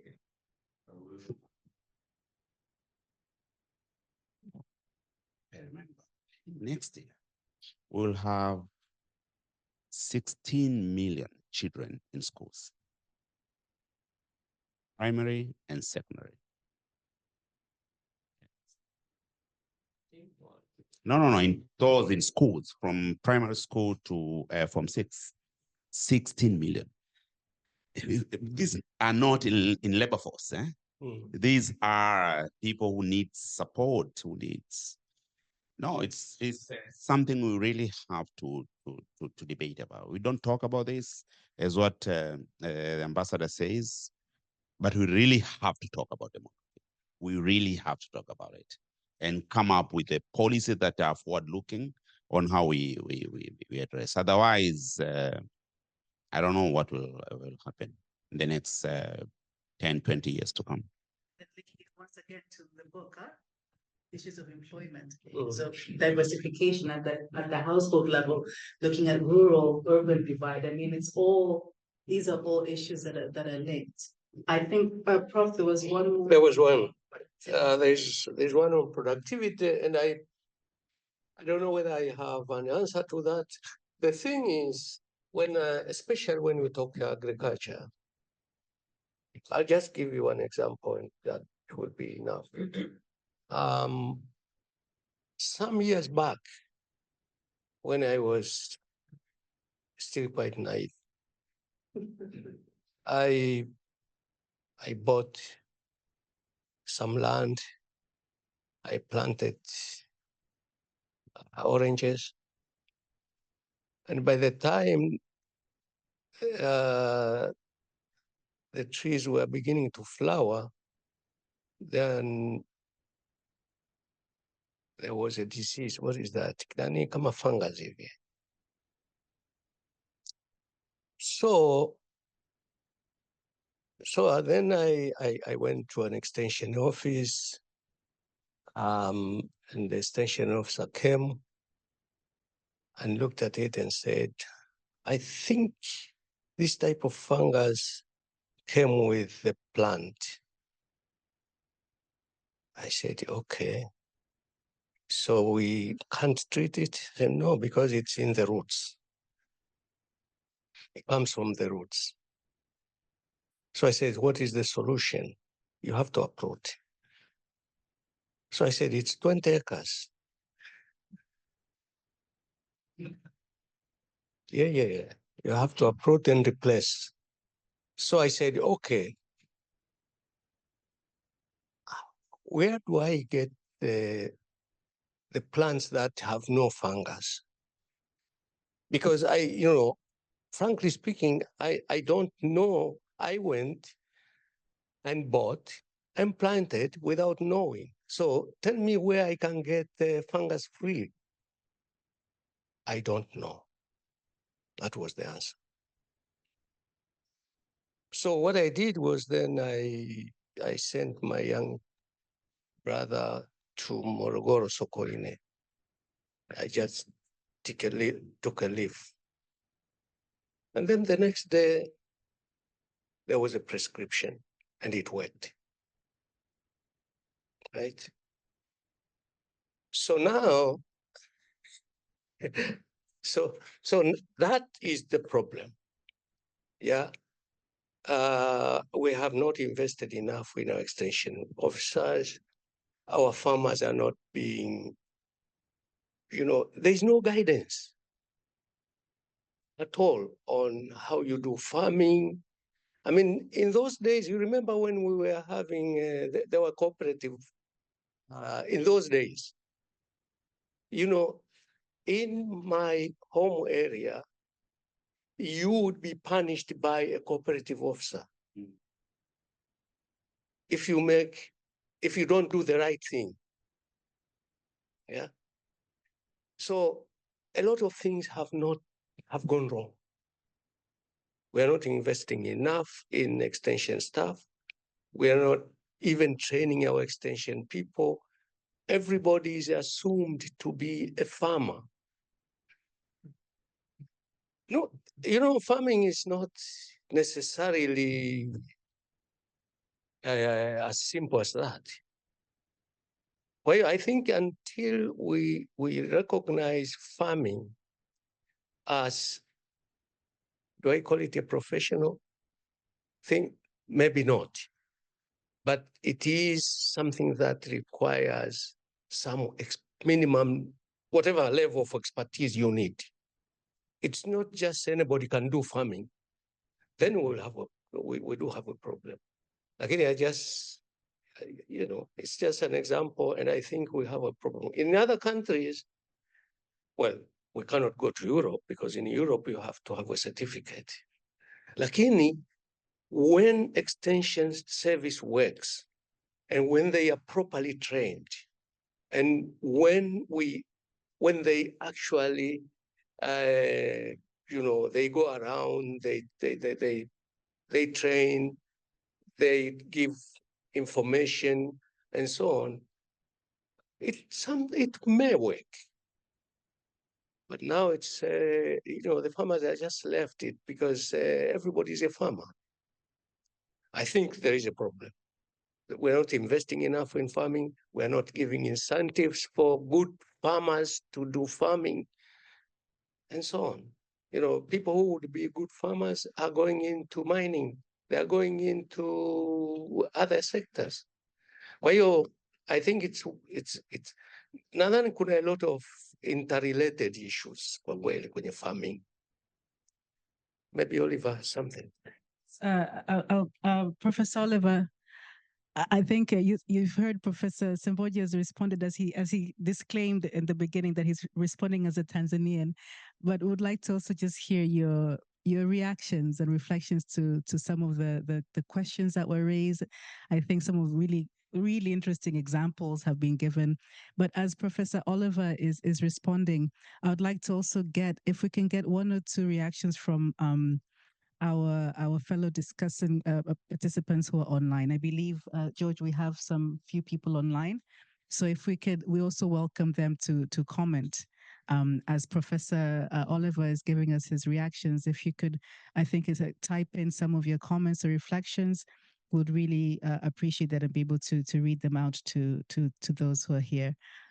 Professor Oliver, your reactions. Okay, I'll just add one or two things. The first is on the agricultural productivity. I think there obviously is a problem with information and the appropriate expertise. I think Sequoia University has that expertise, and they're trying to disseminate that expertise, and maybe more can be done to ensure that extension workers do have the correct information. And I think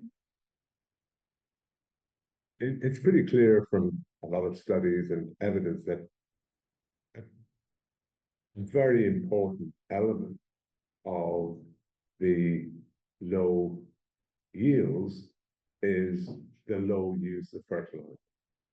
And that's despite what I believe are relatively large subsidies. So, you've got a situation where at least half of the farmers don't use any fertilizer, and those that do use it don't use enough. Now, part of that may be or must be cost, and it may not just be the cost of the fertilizer. It could be the fact that for the fertilizer to be most effective, you need to have other complementary inputs, herbicides, other treatment. You need to know how to apply it, when, in what levels. So there's certainly more can be done there, but there also seems to be, it just so happens that I had a colleague earlier this week giving a talk about research with maize farmers in Morrissey.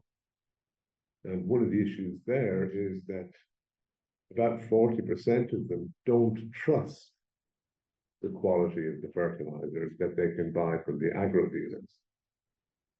And that's despite as part of this research that the team had all of the urea bags, they had them all tested, verified that all of what was being sold by all of the agro dealers was of good quality.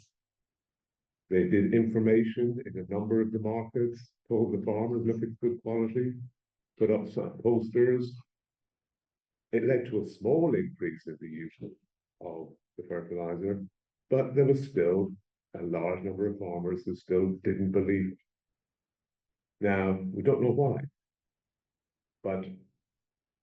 and it just highlights, I think as one of the participants talked about, you're dealing with a situation where there are a lot of moving pieces. And you fix one, and that only lets you know, oh, it's one of the other pieces that's loose. And then you tighten that one, and oh, it's one of the other ones that's loose. So from a research point of view, I suppose you can say, oh, well, that's good, more research is needed, but more action is needed as well. And certainly, that the use of fertilizer is so low that it is feasible to double yields, certainly for maize. It does seem to be very feasible if appropriate fertilizer and appropriate agronomy can be applied. So, maybe it's beefing up extension services might do it, ensuring that the expertise that is in Sequoia University is used, is applied, and perhaps ensuring that's one area where you might want to train people, both advisors, researchers, and people who can help educate the farmers and convince them of what is good. And there is a role of the government for they do have to have some regulation of these traders, but if the quality is known to be good, then that information has to be conveyed. But there are issues. There's certainly issues about information and understanding of how best to increase productivity, but it is feasible. It's not as if it's impossible to do. It is possible to do it, so it warrants efforts.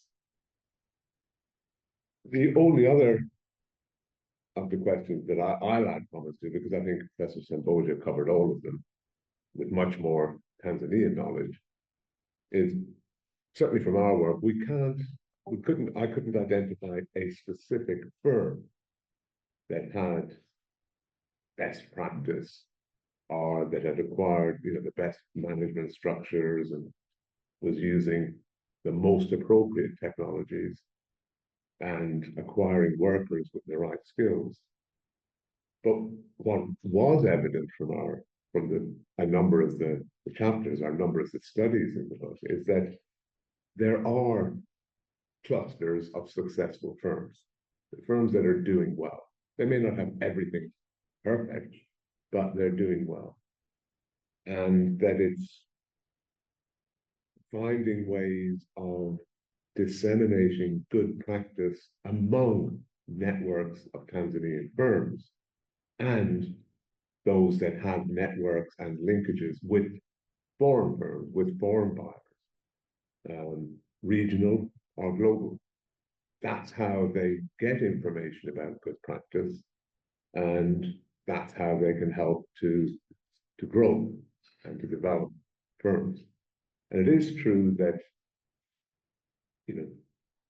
small enterprises play an important role. Medium enterprises can be drivers of an economy.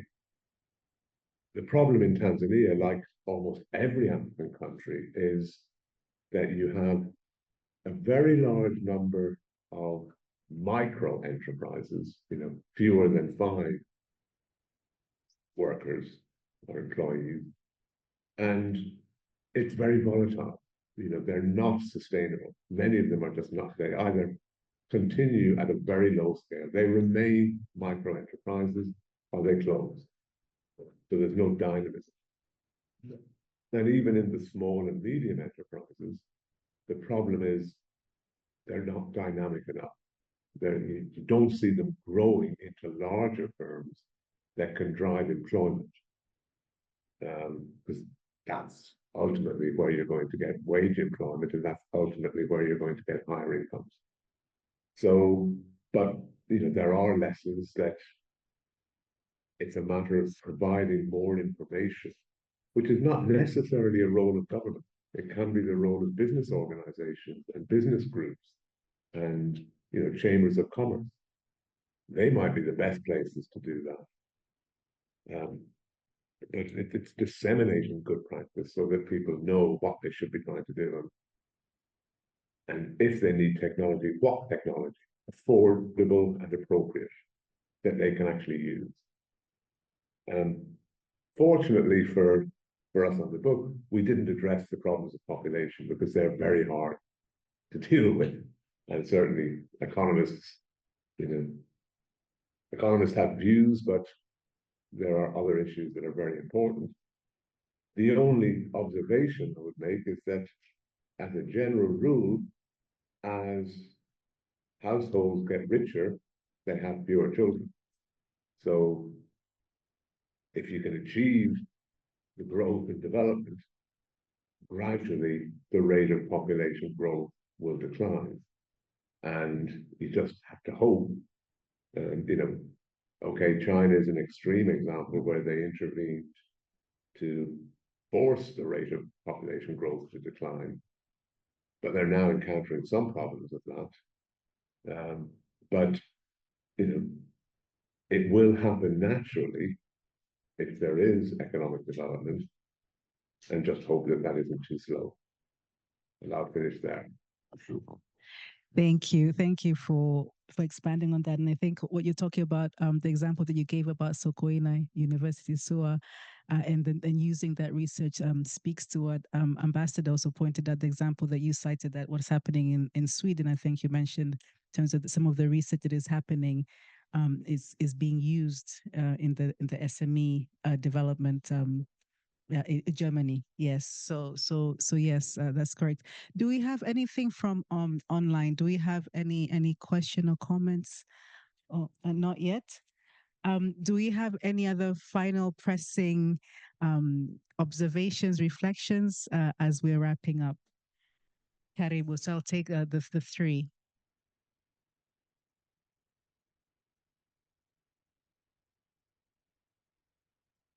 Thank you very much. My name is David. I'm from Afrilex Associate. Professor Semboja, first of all, you made a very good point when you spoke about the redistribution of the FDIs.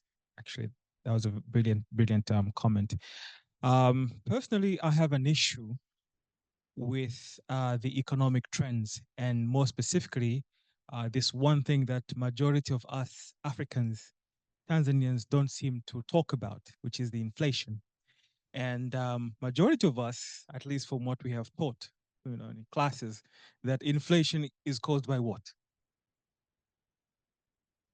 War, war, and then spikes up, increase in prices, etc. But what really causes inflation is nothing less than the government spending. We know that as a fact. Every time the government spends more, we tend to pay more. So the increase in money supply in the economic system is probably the real culprit.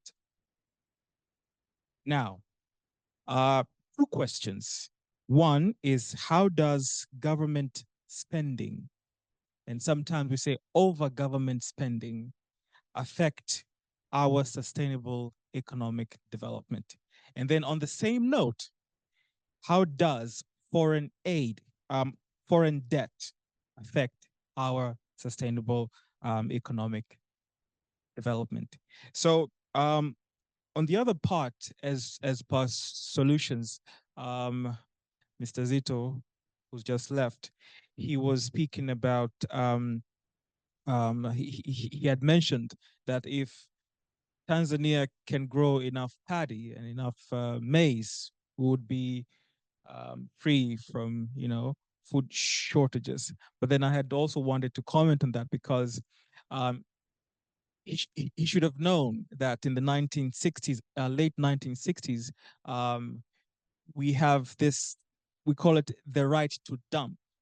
And this initiative was by this corporation, Cargill Corporation, whereby majority of African countries shall and will only grow cash crops, controlled by, or rather monopolized by Cargill and very few other European Western companies, basically. So the right to dump, and it still exists up until today, the right to dump. So we will never be food free, okay, because that's there. It's a systemic issue. On the other note, I would so much like Professor here to also comment on the rate of borrowing, how much we as a country borrow, because that also will have an effect automatically on the overall economic development. That's all. Thank you.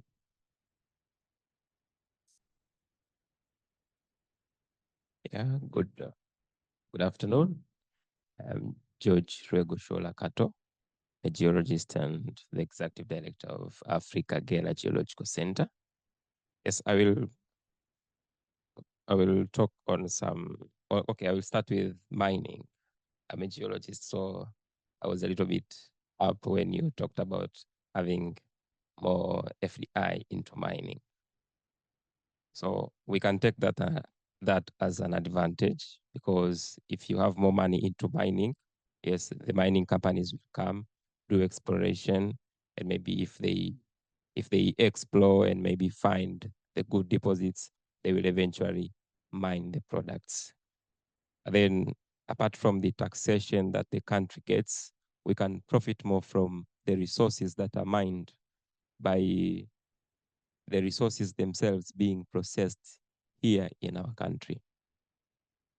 So we can force the companies, if they are the products or maybe any products that have to be manufactured, let them be manufactured here, other than exporting the raw materials just as they are to anywhere outside the country. So we should take that as an advantage, that when we have more money into mining, then it has to go through the value chains. Yeah, we can produce phones here. We can produce cars here. But then are we putting the right policies for Toyota to come and produce a Toyota brand here in Tanzania? The same to other companies that can produce. And another thing that I've been interested is the household economics. I'm a believer of cooperative economics, that people coming together and bringing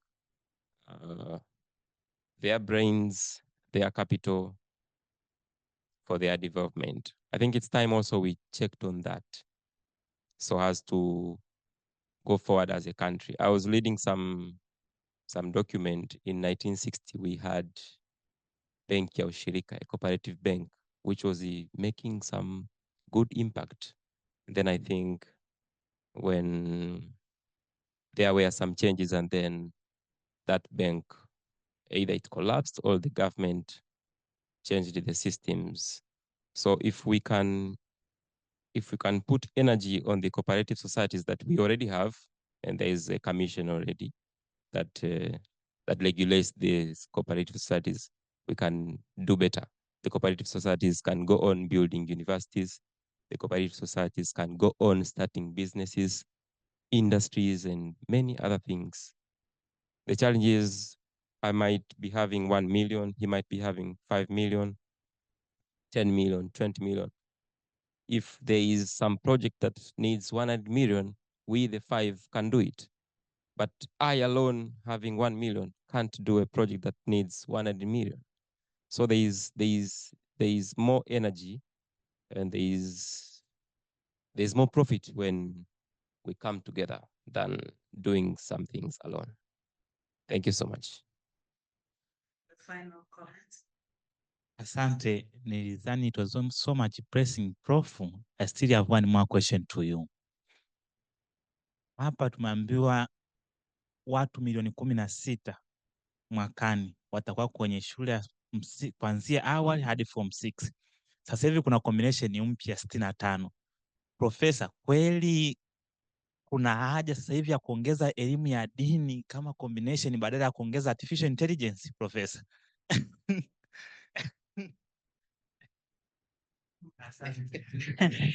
Professor Oliver, we're laughing because he's asking, based on the statistics provided in the previous discussion, that by next year, that there'll be 16 million school-going children in Tanzania. That's from primary and secondary school. So he's asking that should we not add religion?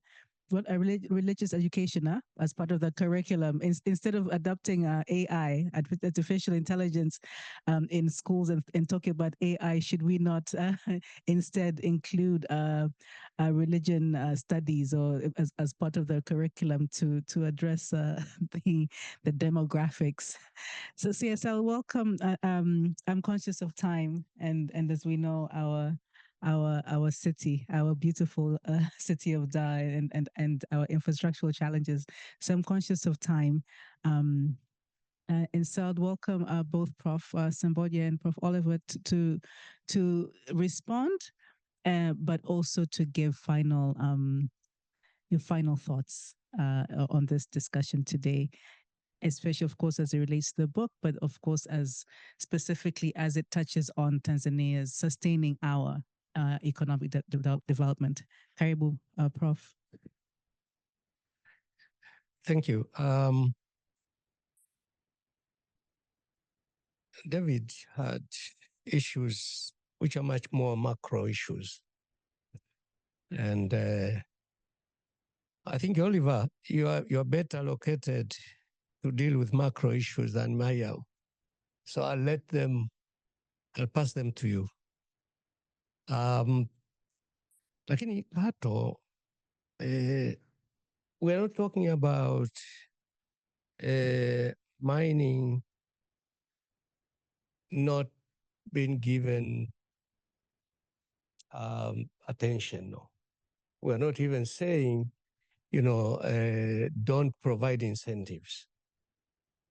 We are saying, there must be a balance so that, and particularly those sectors that are actually feeding more people, they also need to be looked at so that there can be also incentives extended to those sectors so that, investors can actually also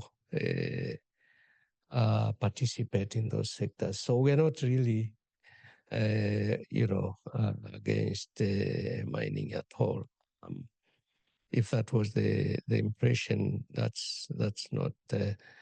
Now,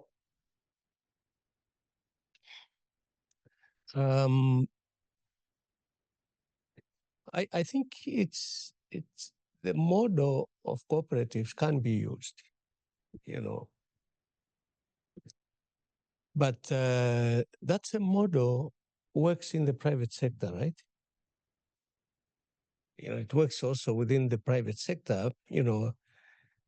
Individuals can join hands and move. So I think we need to be open-minded so that it's, the private, because at the moment our mindset does not seem to accept the private sector. Our heart is not there yet.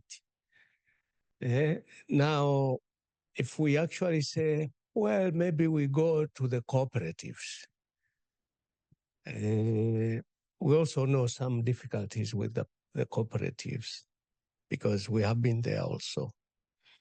So, and I'm not saying we shouldn't.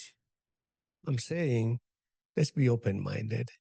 Let's accept the fact that,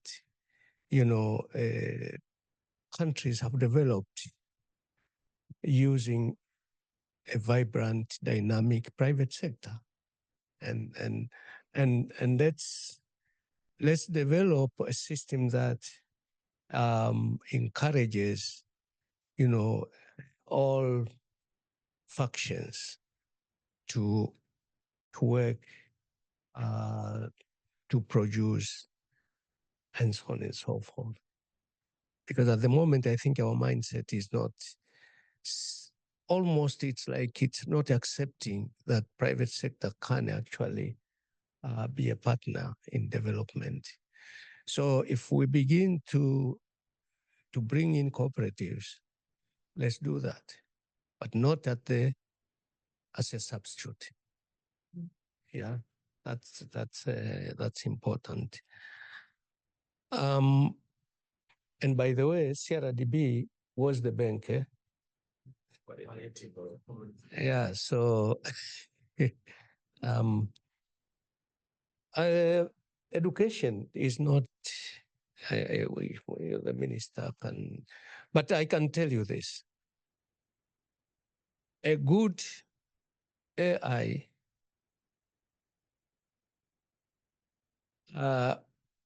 who is not human can be disastrous, right? So the idea is to develop a human person out of our education system, but also who is competent in skills, in all sorts of things. But you certainly need a human being. So sometimes these things are needed. That's my response to that, because you have to be very careful that you do not simply say our job is to develop skills and we hope these guys or these kids will develop into honest, non-corrupt, and so on and so forth. It won't work, and so on and so forth. But otherwise, I think for me, it's more about my biggest problem is the role of regulation. My biggest problem is, rules of the game. Yeah. And as I said, human resource. These are really things that we need to deal with. We have. I'm not going into population because that's a different thing from this book, because that can actually. I think Oliver is right. That you, at some point, when you reach a certain level, you adjust. But we have a population which is largely poor, and it will take a long time to adjust. To reach a point where people. If you look at, remember, some years back, recently, there was some encouragement to bear more children, if people remember that. And if you look at the structure now, if you look at the distribution, you will notice that, especially in those areas where these politicians came from, there is a huge spike. They trusted the politician. So we do have issues, and we have to sort them out before, we have reached that level where people begin to make judgment as independents who actually simply are driven by their, yeah. Otherwise, thank you very much. Thank you, Prof. Semboja. So again, regulation or over-regulation, or boundaries in regulation, and the HR, the human resource angle. Really, that is the focus. Professor Oliver, Professor Semboja strategically and conveniently threw the macroeconomics questions to you.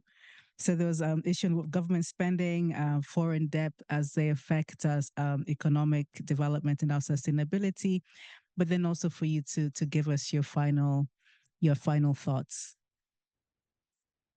Okay, well, I'm happy to take on the macroeconomic question. I think David he wasn't quite correct in his interpretation. It's not correct to say that government spending is a major driver of inflation. Government spending above the amount that is supported by revenue, in particular tax revenue, non-tax revenue, and aid, then that deficit can be part of the contribution to inflation, especially if it leads to effectively printing money. But it doesn't have to be. And so that's not the big driver of inflation. And it's certainly not the big driver of the inflation that most people experience in their day-to-day life. That's often determined by food prices. And of course, food prices are affected by what's happening to agriculture, climate, and global things. However, there is a dilemma in a way that all governments face, that people want government spending. If people want the government to provide public services, health, education, better roads, infrastructure, maybe support for agriculture, better water, they want a lot of public spending. They don't tend to like paying the taxes that are needed to finance that public spending. So that's a challenge that all governments are trying to manage. But they have to have, you need government spending. Ideally, it should be mostly or largely financed by government revenue or perhaps domestic borrowing. Tanzania is among many countries that has borrowed from abroad, and that does generate problems, especially when interest rates increase, or especially if the borrowing is from private sector lenders, such as the bond markets, because the interest rates are very high. So that means that more and more of government spending is actually allocated to paying that interest, and it's not available to provide the public goods that people want. So that is a challenge. And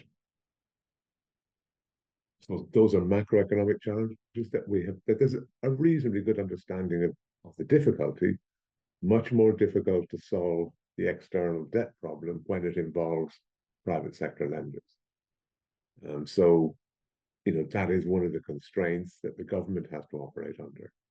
But it doesn't alter the fundamental issues we're talking, which are, what can firms and households do? And then my final parting comment, after what seemed to me to be a very enjoyable and informative discussion, and I hope you all have safe journeys home, is that I'm not convinced that religious education will be the solution to population growth. Thank you very much, Professor Oliver. And thank you, everybody, for taking time out, especially on a day like today. As George said at the beginning, it's not a very friendly day in terms of our weather and our infrastructure and getting here. But I think from our discussion today, the amount of information sharing, clarifications, education that we've all received really brings us back to the importance of having such sessions and having this resource center here and having these book reviews and having such books continue to be published. So my final words, I'll marry what Professor Oliver and Professor Semboja said right at the beginning. New research brings new answers, and as Professor said right at the beginning, Semboja said we need to keep writing. So I think with that, I will end here for now and turn it back over to George to end the session. Moderator, the objective of this discussion today was kind of break down this book. and relate it to our daily experiences. I think almost 3 weeks ago, when we just received this book, there is a member of the resource center who came. He wanted to borrow a book. I told him, we have a new book, a collaboration between Wongos Institute and UN Wider. So when he started skimming through the book and looking at equations, it's like, this is not more, this is not for me, So he returned it to the shelf. And my mind was like, okay, we need more discussion more than ever. So I think we've really managed to break it down and relate it to our experiences, so that everyone can really, understand the insights within the book. So to that end, I think we've really achieved the objective. So once again, I would love to thank all the participants for showing up today. The weather has been terrible, but the commitment has really been high. The good thing about having this size, the number of participants who have come out, you have an intimate discussion. It's been lively, it's been vibrant, and everyone has participated fully. So thank you so much, Prof. Thank you so much for making the time to join us today. Professor Oliver, thank you so much. I hope you're still tuning in. Thank you so much for joining us today. It's been lovely having you here today. And of course, most of us have been hearing about you, reading about your works, but this interaction has never really taken place. So thank you so much for joining us today. Ambassador Aziz, thank you so much. Professor Ramesh and everyone who has really, taken their time to join us today. Thank you so much. Our lovely moderator, you've guided this discussion, accurately with insights. So thank you so much, for joining us today here. It's cold, and it's really cold. So we have coffee and tea outside there. So let's continue this discussion over coffee and tea outside there. I shall be sharing the recording of today's discussion in the group. So everyone, I think after 1 week or so, we shall be sharing the discussion today. Thank you so much.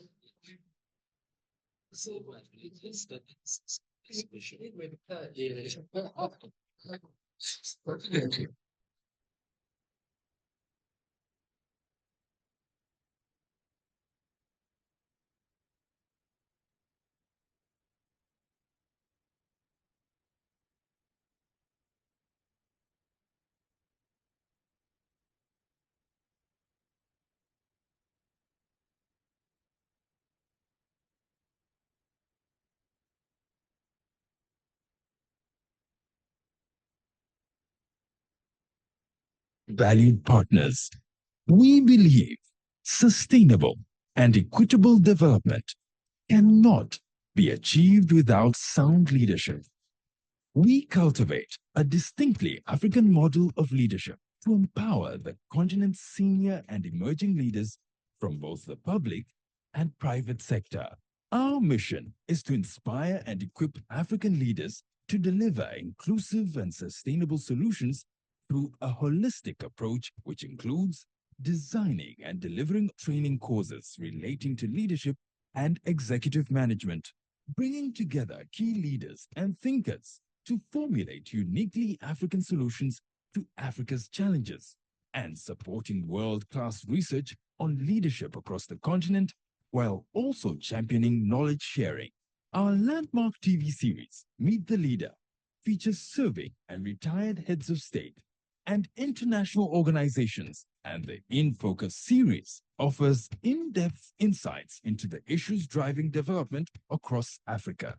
To further our work as a center of excellence for leadership training, research, and knowledge exchange, the Institute is committed to working together with our global community of partners.